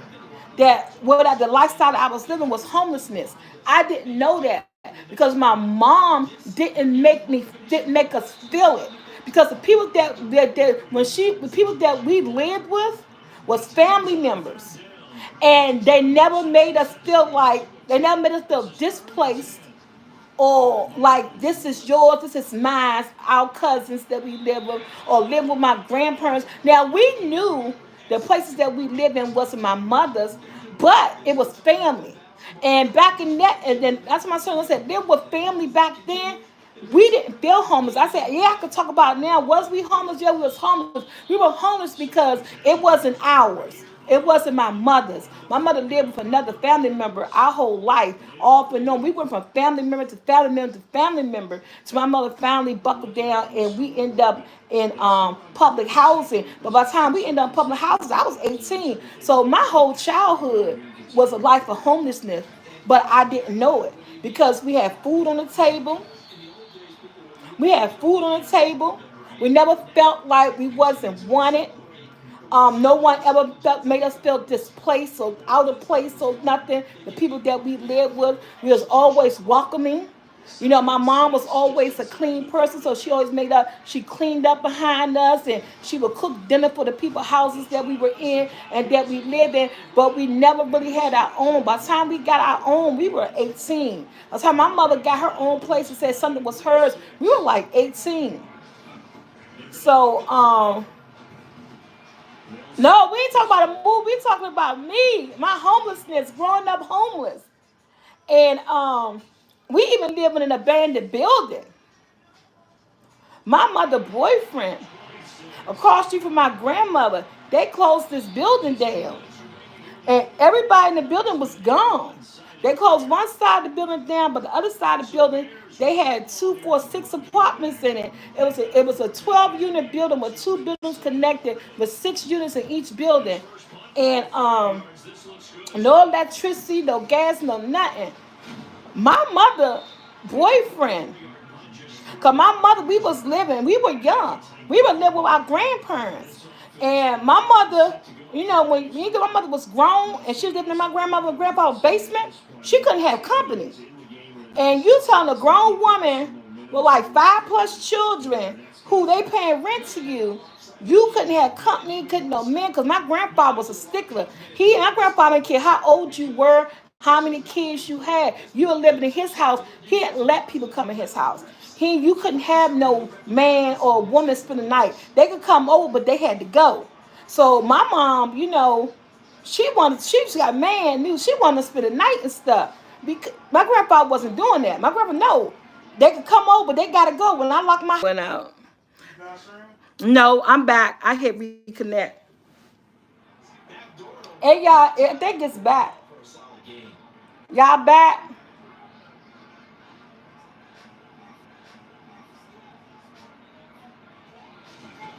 Let me know if y'all back. Oh, they said the screen is black. Now somebody say, is it back now? Okay. Look, I've been in this basement too long. I've been down in this basement too long. So where I left off at, somebody saying old school. So my mom, being as old as she was, and having 5+ children, but never really having her own, living in the basement of her mother and her stepfather's house, she still couldn't have a man spend the night.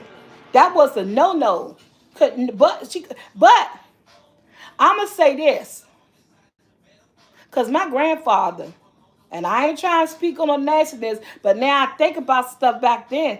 He allowed my mother brothers, who was his children, because 5 of my grandmother kids was all boys, and those 5 boys was his children. But he did raise my mother and all those kids too.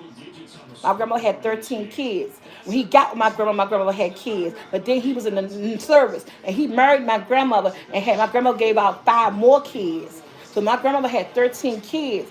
But what I would say, because now that I realize, and I'm talking to you guys, so I'm saying this out loud, he did allow my uncles, my mother's brothers, who was his children by my grandmother, and my mother was not his child.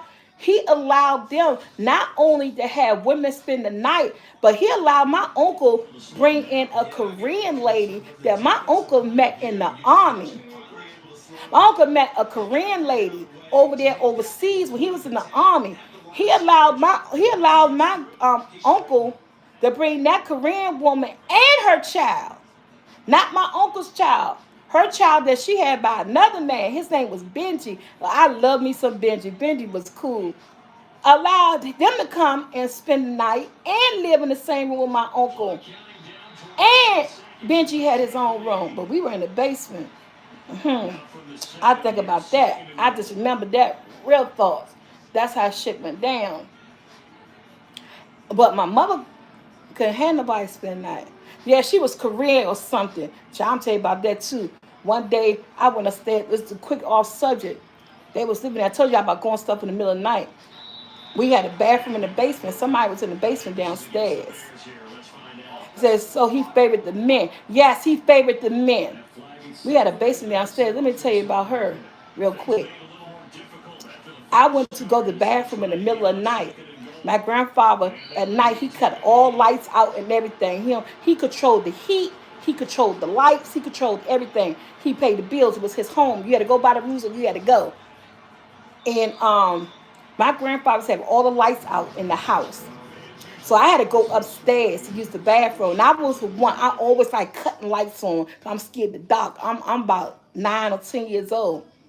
Y'all, I go upstairs in the dark because the street lights is coming in through the living room. So you could pass through the living room. I turned the kitchen light on if I come about the basement. And I left that on. So you could pass through the dining room and the living room because the thin curtains, the street lights coming through, so it's shining a little gleam in the living room. I'm going up the main steps. As I approached the main steps, it's pitch dark. I knew I couldn't turn the lights on. My grandfather would see it. It's pitch dark. As I'm approaching the main steps offside the living room, and I'm scared, and I'm walking up the steps. Y'all, as I'm walking up the steps, and I get to the top of the steps, I woke the whole house up. I got the hollering and screaming. I peed on myself on the steps. Because guess what? My uncle's girlfriend, she's Korean, right? The lights are out. She had no makeup on. This glowing white shadow come at you in the dark. If I had a bad heart, I would have died. I woke the whole house. I got the hollering and screaming. I peed on myself at the step because this woman, I thought she was a freaking ghost. I thought she was a ghost. She had no makeup on. And as I approached the top of the steps, she was bending the fucking corner and we made eye contact. All I saw was white face. A white face. And I screamed and I peed on myself. My grandfather came out of his room. My uncle and them came running out their room. And I'm standing there turned. I was shaking. And I'm peeing and shaking and peed on myself. And they cut the hall light on. Her name was Maria. It's fucking Maria. Standing there in the freaking dark. Y'all, I was so scared. My mother and my grandfather got called. My mother came up from the basement. I was so scared. I had to take a bath and everything. That woman scared the shit out of me. You know, my family joked about that for a week. The next day, I don't know what she doing. She was either coming from the bathroom or she was going to the bathroom, but she was leaving or coming out of my uncle's bedroom. So I don't know if she was coming from the bathroom or going to the bathroom, but we inadvertently met at the top hallway level.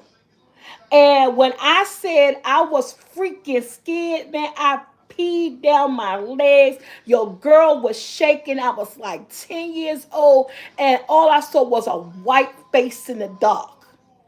Come on now. Come on now. So I'm screaming. She said, woo! And I'm screaming, and everybody just came running from everywhere. And I mean, it was legit. For one, at this age, I ain't gonna lie, I was like 9 or 10. I ain't never been around a white person. I only ever knew black people in my life. I never been at that age at 9 or 10. I never been around a different colored person. Always only been around my own kind, my own people. So to have seen her and to make that encounter in the hallway, and I always saw her in the daytime. She always yeah, she always had makeup on and stuff.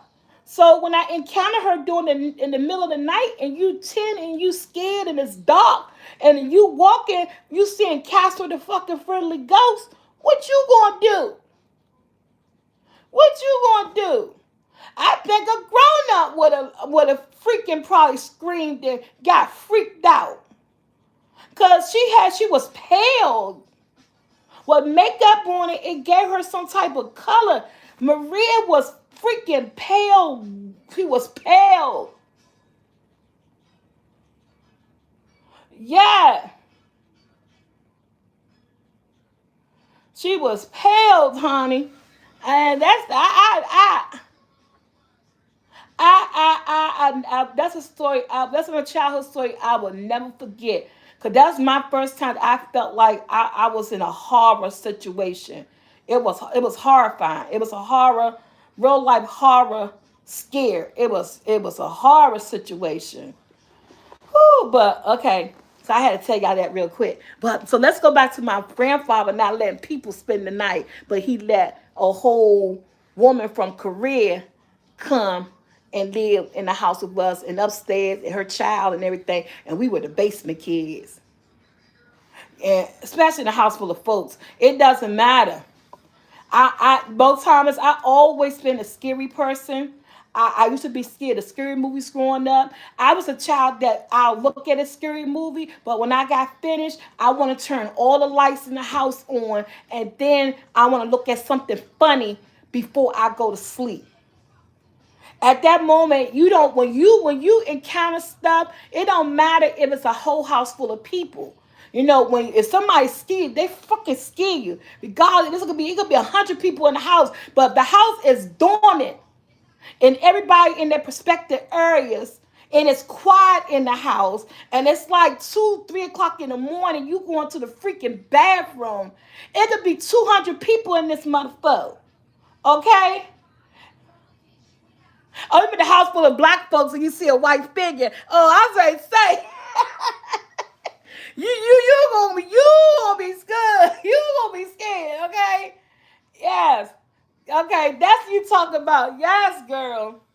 You gonna be scared because I was that child. I was that child that if I look at something scary, I'm turning all the lights on when it's off. I gotta find a comedy to watch so the scary movie could come out of my thoughts, and then I could go to bed. That's who I was. And I was like that for a long time. Now I can look at a scary picture, go to sleep, no problem, don't think about it. It's not real. But growing up, that's how I was. I was that person. What's that, GMB? And so let's go back to my grandfather treating the men different than the women. So, and we talking about homelessness compared to homeless today, which is today they make homelessness a choice. It's not everybody, but some people. Now I ain't gonna say everybody make homelessness a choice these days, but I'm saying some people these days they choose to make homelessness a choice. And define definition of homeless to me, people there say if it's not yours, if you don't have a lease on it, and if you're not paying the rent or the bill on it, and you live with somebody else, it's not yours. And that's what homelessness was for me growing up. So I was telling my kids, I think about it, I was homeless my whole life until I turned 18. My mom didn't get her own place until we was 18. And so we live with friends and we live with family and stuff my whole life. But I said I never felt homeless because people around us, because I guess because they loved us or whatever, they never made us feel unwanted, never made us feel uncomfortable. You know, other kids in the house never made fun of us or nothing. You know, my mother always kept our perspective area clean. My mother used to cook for the whole family. You know, buy her groceries, do her rent, whatever she did to stay in the people to stay where she stayed. But when we stayed with our grandparents, it was like rules, and it don't matter how old you were. Those rules was implied to you, from the little people to the big people. You don't spend a night in this house. I don't care how many kids you got, because this is my grandfather's rules. So when my mother met the man that she met, it was a vacant apartment building across the street. A vacant building on our block, on a residential block, was a vacant 12-unit apartment building, 6 units on each side. And they closed down one side, and the other side was closed down too. But the other side was closed down, and it had a chain through the metal door. So when my mother started going with the person that she was going with, and he comes to the night, and he was living with his mama in his mama basement. Make that make sense? But I guess what it was, you're attracted to who you're attracted to. And my mother used to go over there. My mother couldn't go over there. His mother allowed my mother to spend the night over there. But my mother got tired of keep going over there because my mother couldn't leave us at home and kept going to this man's house because my grandfather wasn't even having that. You know, you can't go spend the night at no man's house and then leave your children in the basement, leave them here, God's their grandkids, whatever. So my mother, when told him about the abandoned building, I'm gonna tell you what my mother and he did, and he did. They went and broke the lock on the abandoned building. Not only that they broke the lock on the abandoned building, they turned the lights on in this bitch. I don't know how the gas got on. Maybe the gas wasn't never off. I don't know. They turned the lights on in this bitch. They took the apartment on the second floor. They went in there They cleaned it up. They cleaned up the hallway. So it's six apartments in the building. And so it's 3 floors. So it's 3 levels. They went over there, him and my mother, and they had us. They cleaned the hallway. He cut the grass on the outside that led up, because the grass was tall. He cut the grass on the outside that led up to the apartment building. The apartment building was pretty much abandoned. Nobody never came to see about the apartment building all the years he was there. He cut the grass on the outside, fixed the fence. It was concrete steps that we used to hang on and sit on the apartment building. All teenagers used to sit on the apartment building concrete steps. This man came along, met my mother. They went over to that building. They cut the chain off that building door. He cut the grass on the outside. They cleaned up the hallway, swept, mopped, cleaned the hallway from the first floor to the third floor. They put lights up in the ceiling. I don't know how he got the electric on, but I guess the gas and hot water's on there. Honey, let me tell you, we had electric, we had running water, and we had stoves and cooking. So we lived in that apartment across the street from my mother for almost 2 years before somebody came and kicked us out of there. This is a true story. We lived in that abandoned building to the point where that my mother friend and her husband or boyfriend, I don't know, is Emma or him is married. They moved them in the apartment below us, as because they wanted somebody on the first floor. So they moved them in the apartment below us. They went in the apartment below us, fixed the apartment below us up. I mean, they painted, cleaned up, and everything. And him and his girlfriend, they ain't had no kids. They moved, and his sister's name was Mona. Emma, Mona, and I forgot, I think his name was Tony or something. They moved in the apartment below us in a vacant building, y'all. We were living in a 6 unit vacant building. A 6 unit vacant building for almost a year and a half. And we were living like we were supposed to be there. I mean, we knew, 'cause we were old enough. My little brothers wasn't old enough to know, but me and Tia knew that we wasn't supposed to be there. But we had to go there because we had to go where our mother go. When she left my grandparents, but it was right across the street from my grandparents. Oh no, it was nice. It was nice. It was a nice building. That we wasn't scared of anything. It was not like I said. They fixed that building up. Him and my mother went in there. They cleaned that building. They cleaned. It was 3 floors. They cleaned the hallways and everything. And we dumped trash. It was a project. The projects, low income housing, was on the other side of us. We dumped our trash and they trash over there. So it was no issue with trash being dumped or whatever. We dumped our trash and the trash that was over there in the projects, they called it the projects that was next to us. We and they dumpster. So trash was being dumped. So it wasn't no issue of trash being done. My mother was washing clothes across the street at my grandmother's house, so we had clean clothes and everything. No, it was an abandoned building, so it wasn't no rent to be paid. The utilities was on in this building. I think what ended up happening and how they got caught. And the day we got caught, that shit was so embarrassing. But I could talk about it now. But the day we got caught, we were in there sleeping.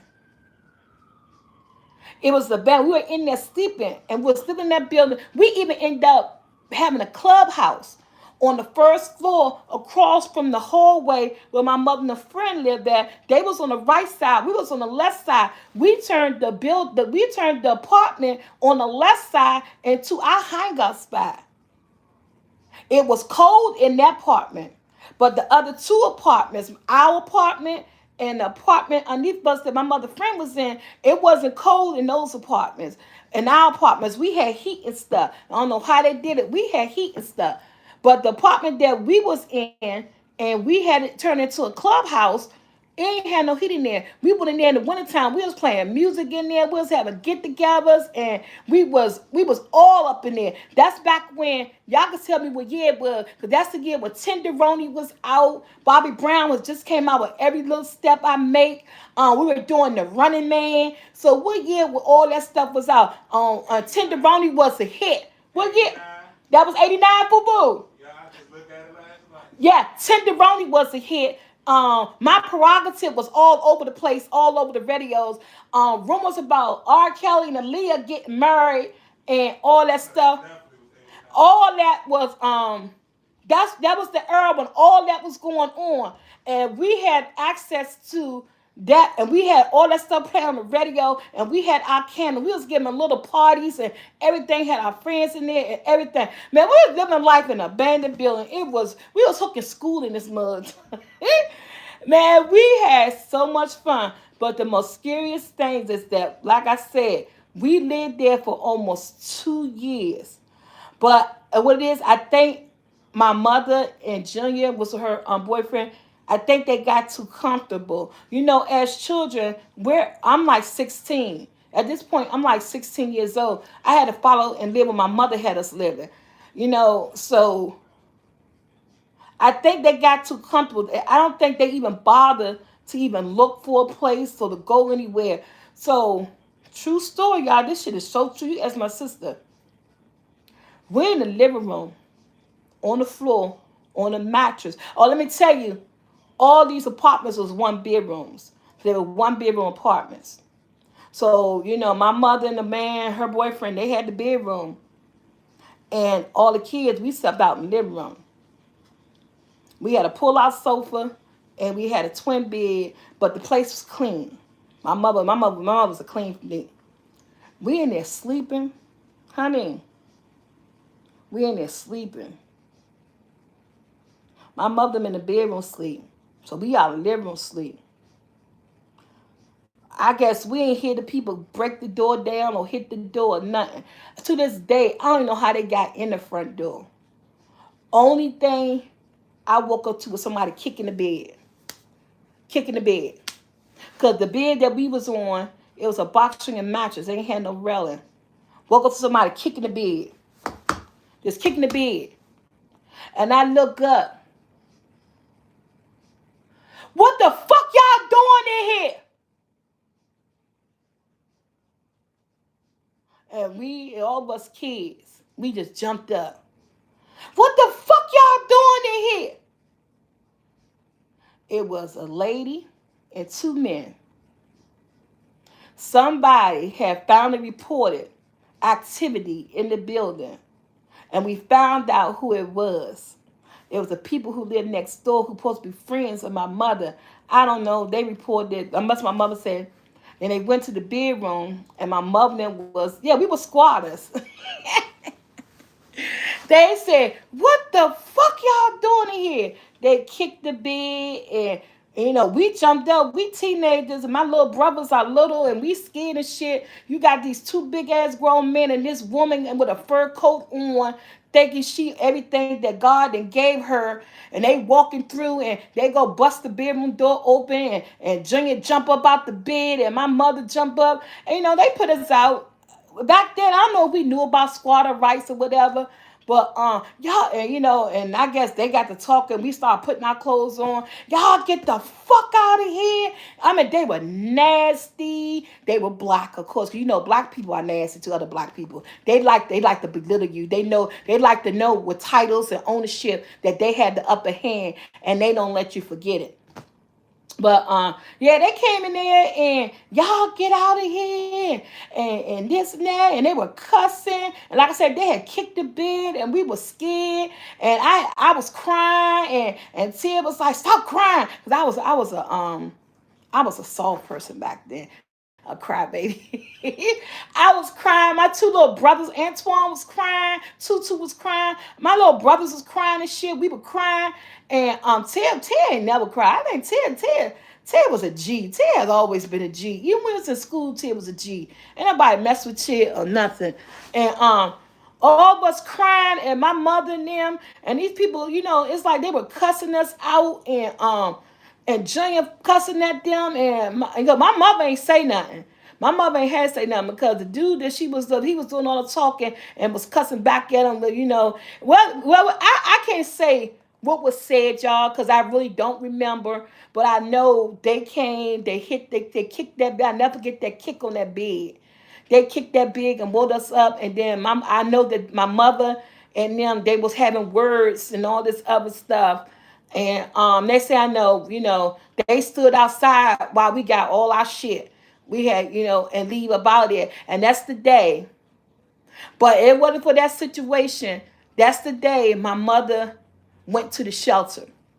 That's the day when Junior, we went and stayed at his mother's house for a couple of days in their basement. And he took my mother to the Virginia Williams Intake Center. And that's the day my mother finally went to the shelter. That's the day when we finally, my mother went to the shelter. Me and Ted went to go live with somebody. I went to go live with my girlfriend and her mother. Because me and Ted, at this point, me and Ted 17, 18, I believe. I said 16, but we was even 17, 18, and I didn't want to go in no shelter.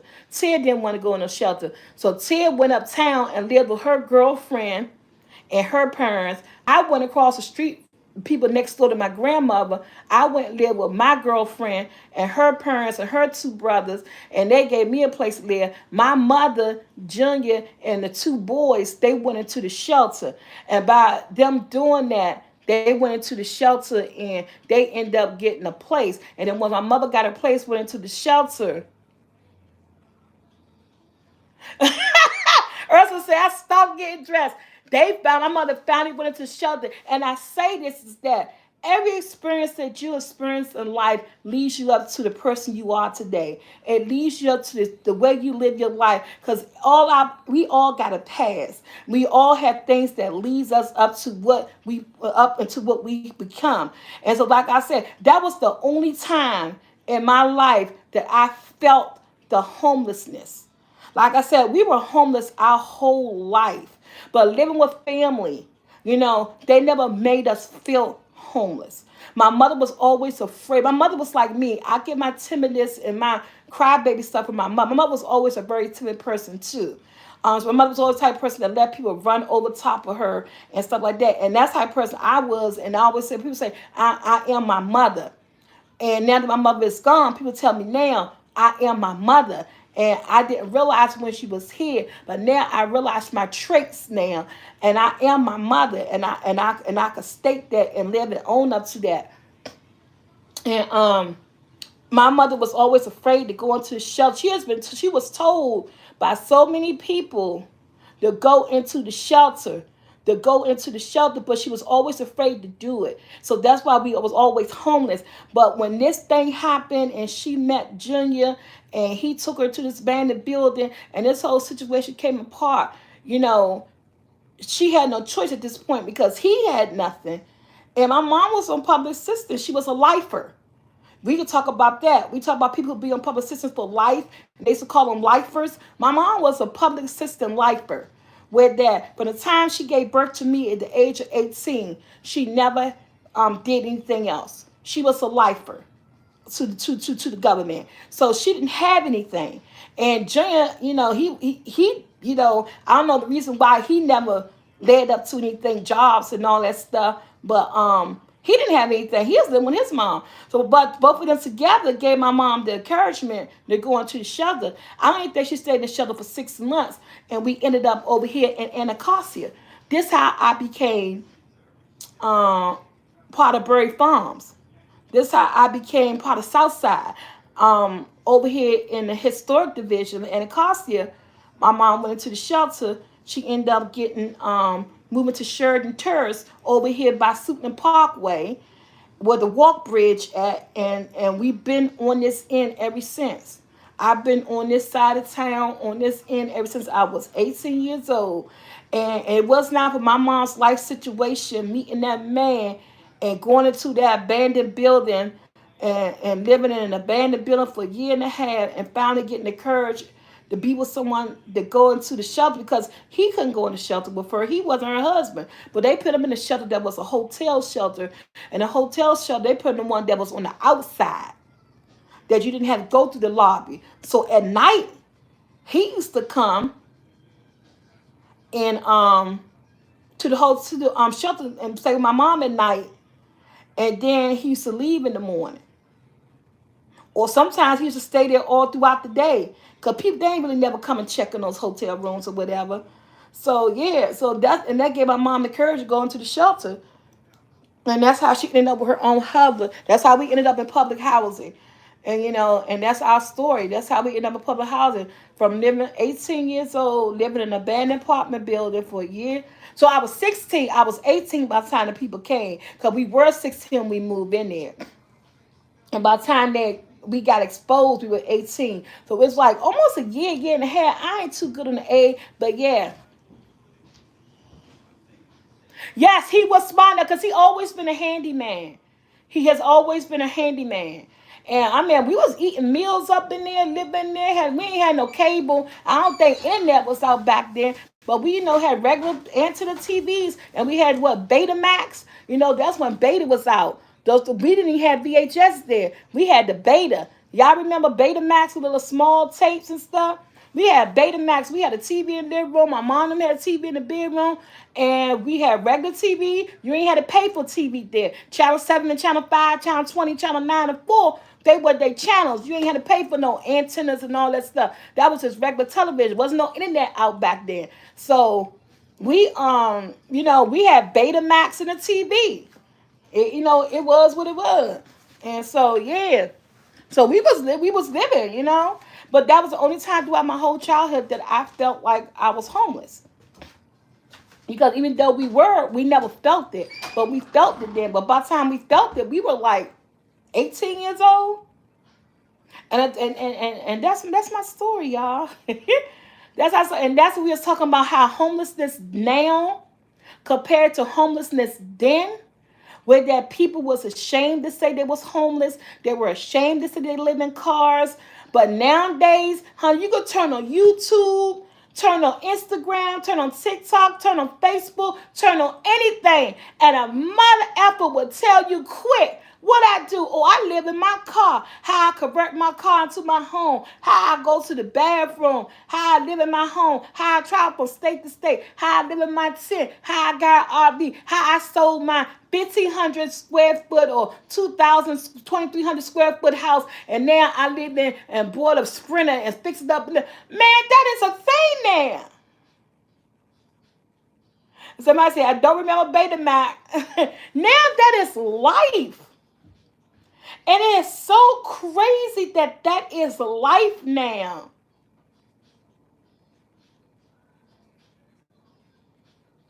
That is, hey, D. McKinney. That is so crazy.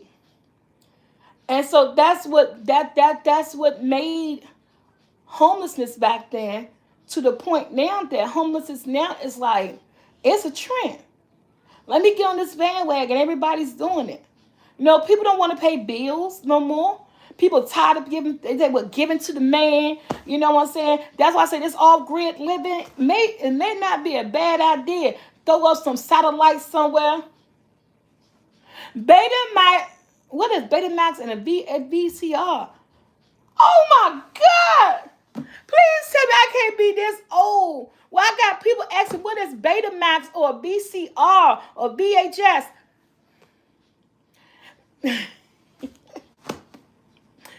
Before there was Comcast and Infinity, Verizon, and all that stuff, we had these machines that were called VCRs. They were long block machines. They started off big and bulky. And towards the end, somebody said, I know VHS, but VHS was the name of the tape that went inside the VCRs. Betas came out before VHS. Betas was the equivalent to a VHS, but it was a smaller tape. VHS tapes for the movies was long. Betas tapes for the movies was short. They were about this short. They was like half. Say if you take the two ends off a VHS tape and just leave the middle, that was a beta tape. It was called Beta. It was called Betamax. And they had big bulky machines, just like the VHS, but they was normally top loaders. And you stick the beta tape in there and push down. and you hook it to your TV like you do a VHS and you look at movies. Betas came out before VHSs. Oh, I didn't know about you didn't know about yeah. No, just kidding. We only had VHS. Yeah, but by the time y'all got them, that's why y'all thank God. But Beta was out first. And then before we got all these HBOs and Cinemax and all stuff, it was something called Super TV. It was something called Super TV. Super TV was out around the, I'm gonna say Super TV and HBO came out around the same time. But I believe Super TV was first. Then HBO came out. Super TV was like one of the first home entertainment that you could look through your television network through satellites. Then they came up with all this cable and all these other channel stuff. But it was this thing called Super TV. Anybody owes me, y'all remember Super TV when you was like 15, 14, 13 years old. That was out at the same time Beta was out. You could record. You could hook the Beta up to your TV. You could record your programs off your television. Back in the day, you had to record your stories. And you could like program your Betamax to cut on at a certain time to record your stories while you at work. And you come home, you can look at your stories and that stuff. I'm telling you, life has evolved. Life, hey, Fat Boss Life, life has evolved. Technology has evolved. I am so blessed that I was here and around for certain things that I could tell, the future people, our future selves about or stuff because things are changing. But yeah, that was a great life back then, man. Looking at Super TV, the Betamax tapes and all that stuff. That's where I saw my very first porno on a Betamax tape. It was like it was an adventure, man. Life was so different then.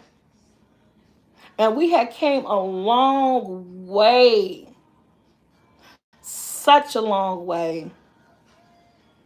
So yeah, I think y'all been on the couch. Y'all made me talk. I'm thirsty. Y'all made me talk and I'm so thirsty. Fool, what time is it? Fool. Huh? 2:55. Shit, it's only 2:55. 2:55. My groceries gonna be here to 4 o'clock. I need some water. Mm. So yes, y'all. Thank you, Fat Boss Lady. What I tell my younger self?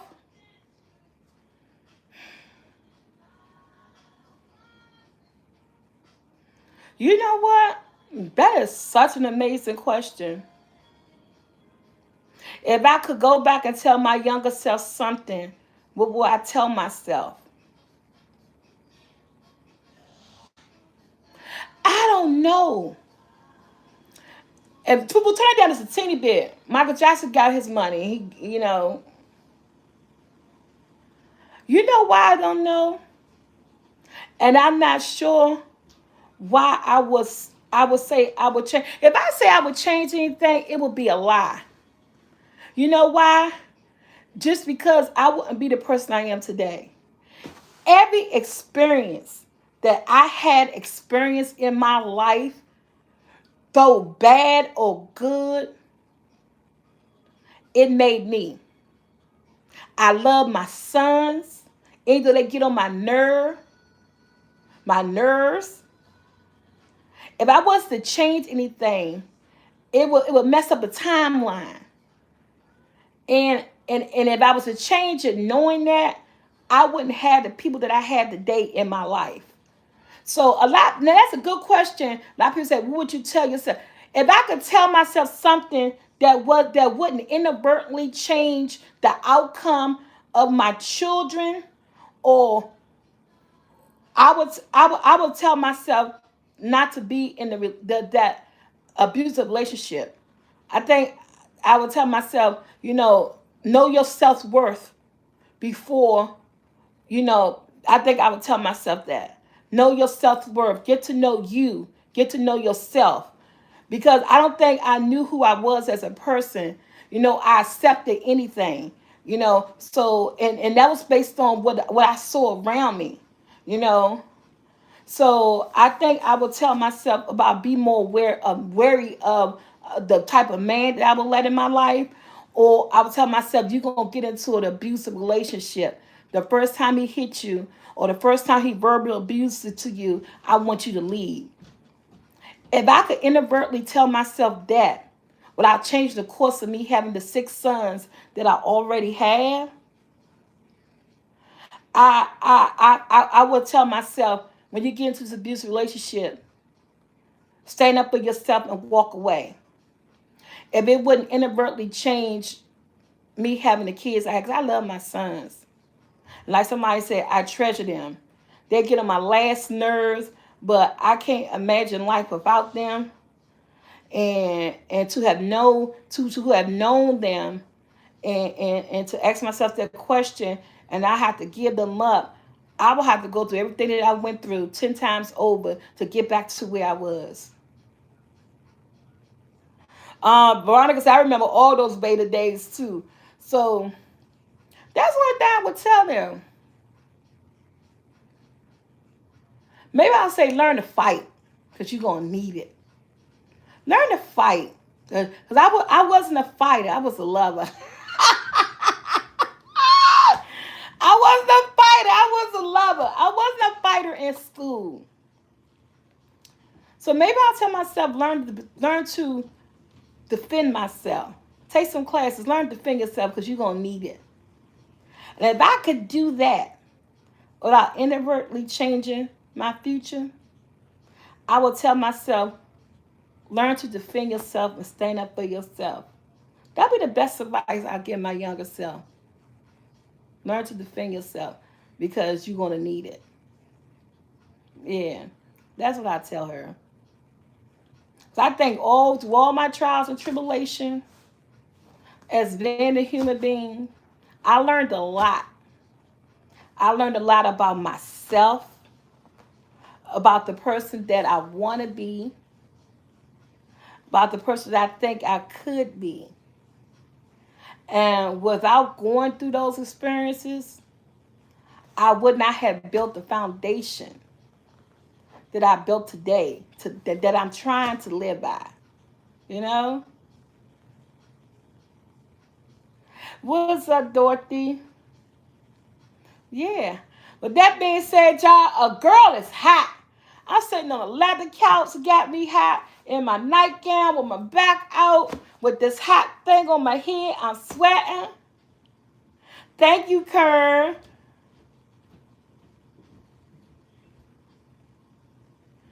Thank you, Bill. Um, that's true. I'm out. I gotta go. I gotta go find me something to drink. I need some water. I need something because my Walmart groceries not here. Y'all might gotta sacrifice and drink some faucet water. I don't like faucet water, but I am dry. I ain't gonna never. Yeah, I'm in my house, baby. I ain't got nowhere to go, nothing to do. I don't get glammed up. First of all, don't nobody come to my house unless you call me. Don't pop up at my door. If you pop at my door and I don't know you coming, you may not get in. I gotta know you coming. I used to be like that, but I learned that I do that now. And if I'm home, I'm not going nowhere. I stay in my pajamas all day. And if I take a shower, I put more pajamas on. I be comfortable in my house because people like, put some clothes on. You don't never know who's going to come to your house. Oh, yes, I do know who's going to come to my house, the person that called. Then I be dressed. But if I'm in my house, I'm lounging around, baby. I'm lounging around in my pajamas, in my bonnet or no bonnet with all the hair out, slicked back, looking at TV. I'm comfortable. I ain't going nowhere. I ain't dirtying up no clothes.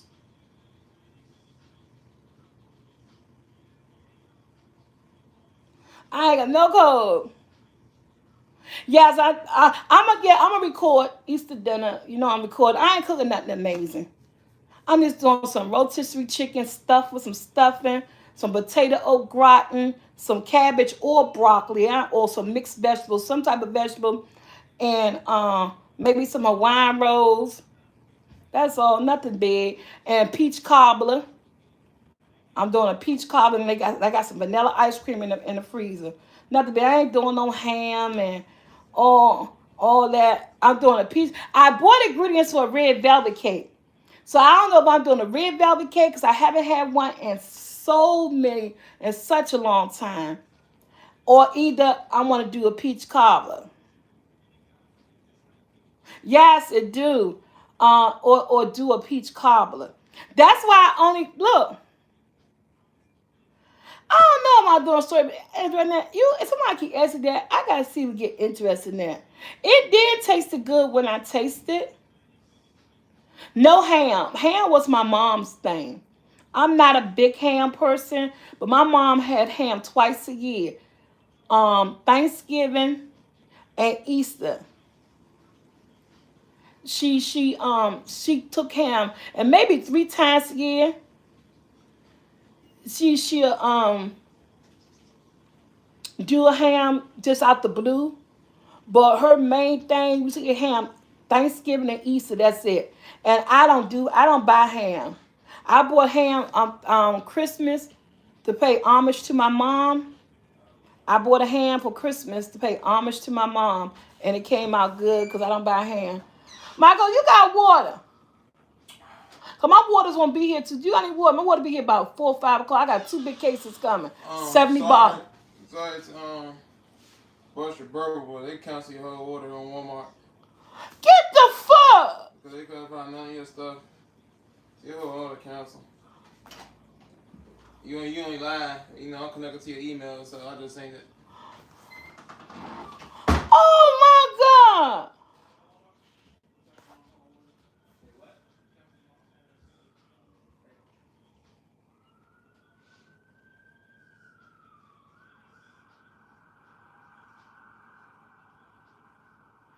You know what? I'm about tired of these grocery delivery.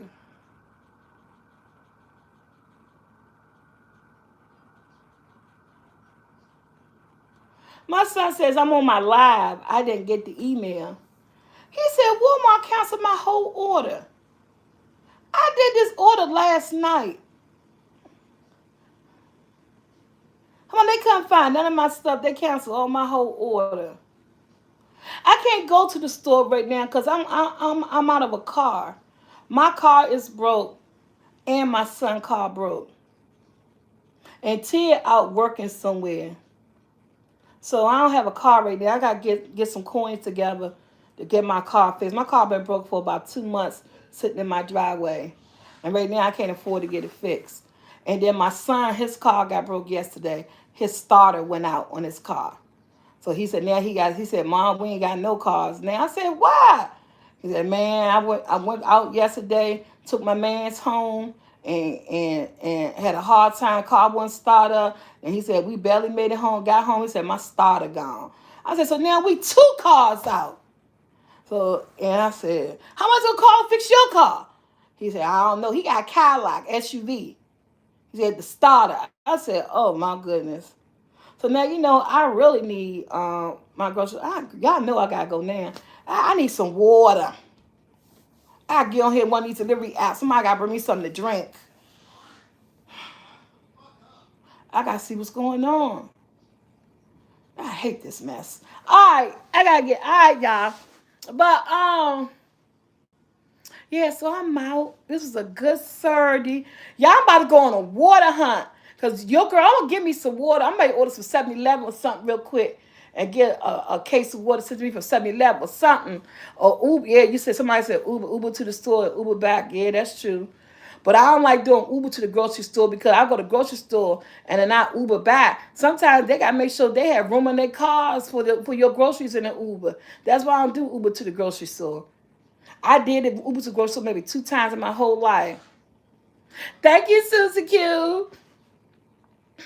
Yes, positive energy, unexpected money is coming. Girl, I'll be glad. I pray on it. I pray on it. I pray on it. What's up, D McKinney? She said, blog it, blog it. That's if I go. I might send one of these gents out here. One of these gents out here, one of these sons. I'm in my pajamas. I ain't going nowhere. I'm about to DoorDash something because your girl about to get some water. And I've been talking to, I am thirsty. Oh, we ain't talking about Amazon Prime. Them, they doing us wrong. Let's not go to Amazon Prime talking about y'all ain't no new policy with Amazon Prime and grocery delivery over $150. That's the only time. Remember, $35 groceries used to be Amazon Prime grocery delivery was free. They as of last month or as of April the 1st or May to March the 1st or March 3rd, but one of them dates, Amazon Prime switched their whole grocery thing up. Now you got order to get free groceries. It's not a $35 limit now. If it's $35, if it's under $150, you gotta pay. Amazon, man, yeah, no more free delivery. Amazon with their groceries. You got to get over $150 for groceries. Man, I was like, everybody try to get their money. I was digging my Amazon. No, honey, it's done, Tita. It is done. Yeah, Amazon Fresh. No, it's not. Not no more, Slim. I was mad when they sent that out. It got to be over $150 now for it to get free. They try to get with Instacart and everybody else paying these holding fees and these fees and all that stuff. All these fees and stuff getting too expensive for all these grocery deliveries and stuff. Cause like when I had my Walmart grocery, they wanted to do a $13.88 weight fee. I said, what is a $13.80 weight fee? Because when you buy stuff that's by the pound and the weight is adjusted, they do a weight fee in case it's over the amount that they say it was. And then I was like, oh my God. So I'm gonna be on some real true stuff. I ain't had $13.88. Cause I pay free. For my Amazons, I pay that $14 a month for Walmart or whatever, you get free delivery. So I didn't have $13.88. I had exact money for what I was getting for the store. So I had to go on my grocery list to eliminate stuff, to take stuff off that I really wanted so I could get my groceries delivered because I was trying to get rid of that weight loss fee. So I had to get that weight fee off. But then I realized I had on Johnson Cash App, I realized stuff, honey. I'm telling y'all, I'm gonna realize shit. Also on Johnson Cash App, I realized I said, no, Mom, you got $32 on your Cash App. I said, oh, okay. Then I go, so that's why I went back and I put my chicken and my ribs and all that stuff back on there so I could pay that $13.88 weight fee. I was like, this is crazy. I said, because they got a little question mark and you can hit and it tells you what the weight fee is for. And it's for like when you buy stuff by the pounds, in case it be over or whatever, you could they'll take it out of that. And if they don't use it, then it goes back onto your card. I said, man, this grocery delivery thing, this shit get ridiculous. I said, it's getting ridiculous. So if you drink top one, let it run for a minute. I might about to ball me some because I got some ice or something. Then I got some ice in the freezer. Yeah. So, all right, y'all. I'm out here. Let me go read this email, see what these people talking about, and make sure they gave my funds back. I'm about to get out of here. I love you guys. This was a great Saturday. I'm sorry I was like, look, bingo time.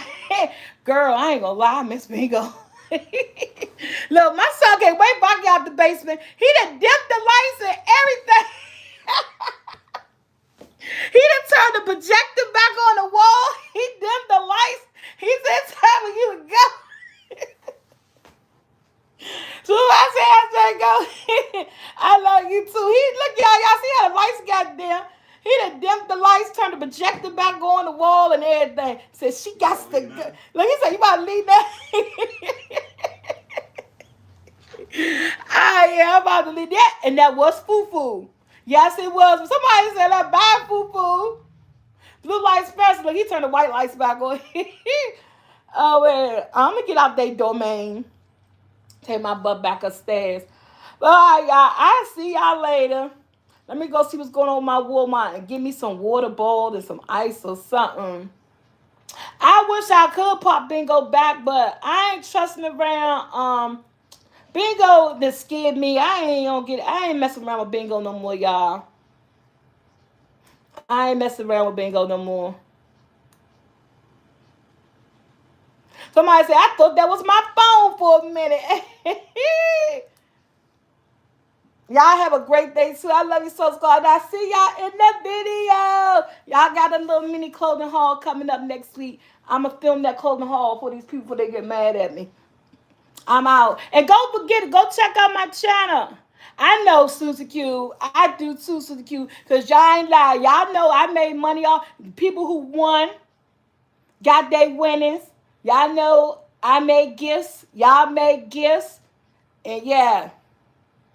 I don't know how to get into all that. T-Tuck. Y'all made y'all gifts and I made my gifts. And those extra gifts really help. And I'm telling you, you can see I really feel and see the difference. But I don't like handcuffs. And then I'm tired of Cash App people because they kept messing up. They kept saying you was at your limit and I had to wait and transfer this and do that. And it kept doing that limit stuff. You only can play on this one for it was just doing too much. It was doing too much. I never got back the six something that they took in one of our games. Remember back in the day, they took that six something. I ain't never get that back.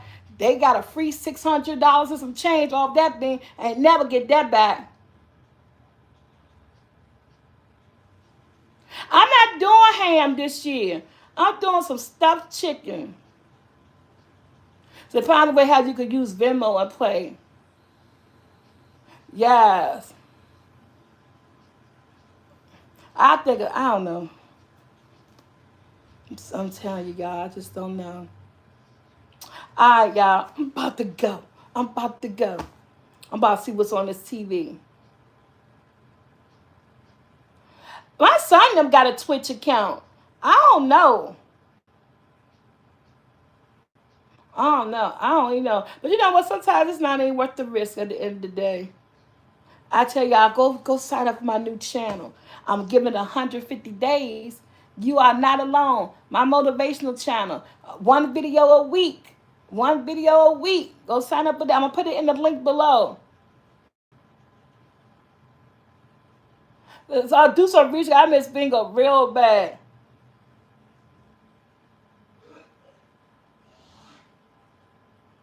What's up, Xavier? I'm gonna ask my son about Twitch. They got a Twitch account. I'll ask my son about Twitch. It is definitely worth it. That I could tell you. It's most definitely worth it. That it's some truth in that. Okay, Susie Q. It's a food for thought. And she said make a Twitch account. Chilling with Lila said Twitch account allow bingo. Hey Spirit, how you doing, baby? Okay, chilling. I'm gonna check that out. Oh, you get paid by doing what?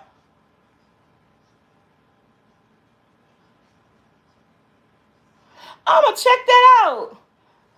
Cause I know people get paid doing Twitch. Cause it's just like all these other platforms. I'm gonna check that out. If I check that out, that means a lot of y'all gotta go get y'all Twitch account, and we can see what's going on, how it works. Now I can see if my son able to do something with that.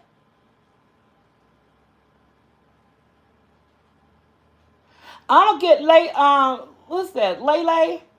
I'm gonna get my son to check it out. I have some information for y'all by next Saturday. We're gonna check on it. Yeah, that's why I say, fat boss, I'm gonna borrow me some water because I got a bag of ice in my freezer or something.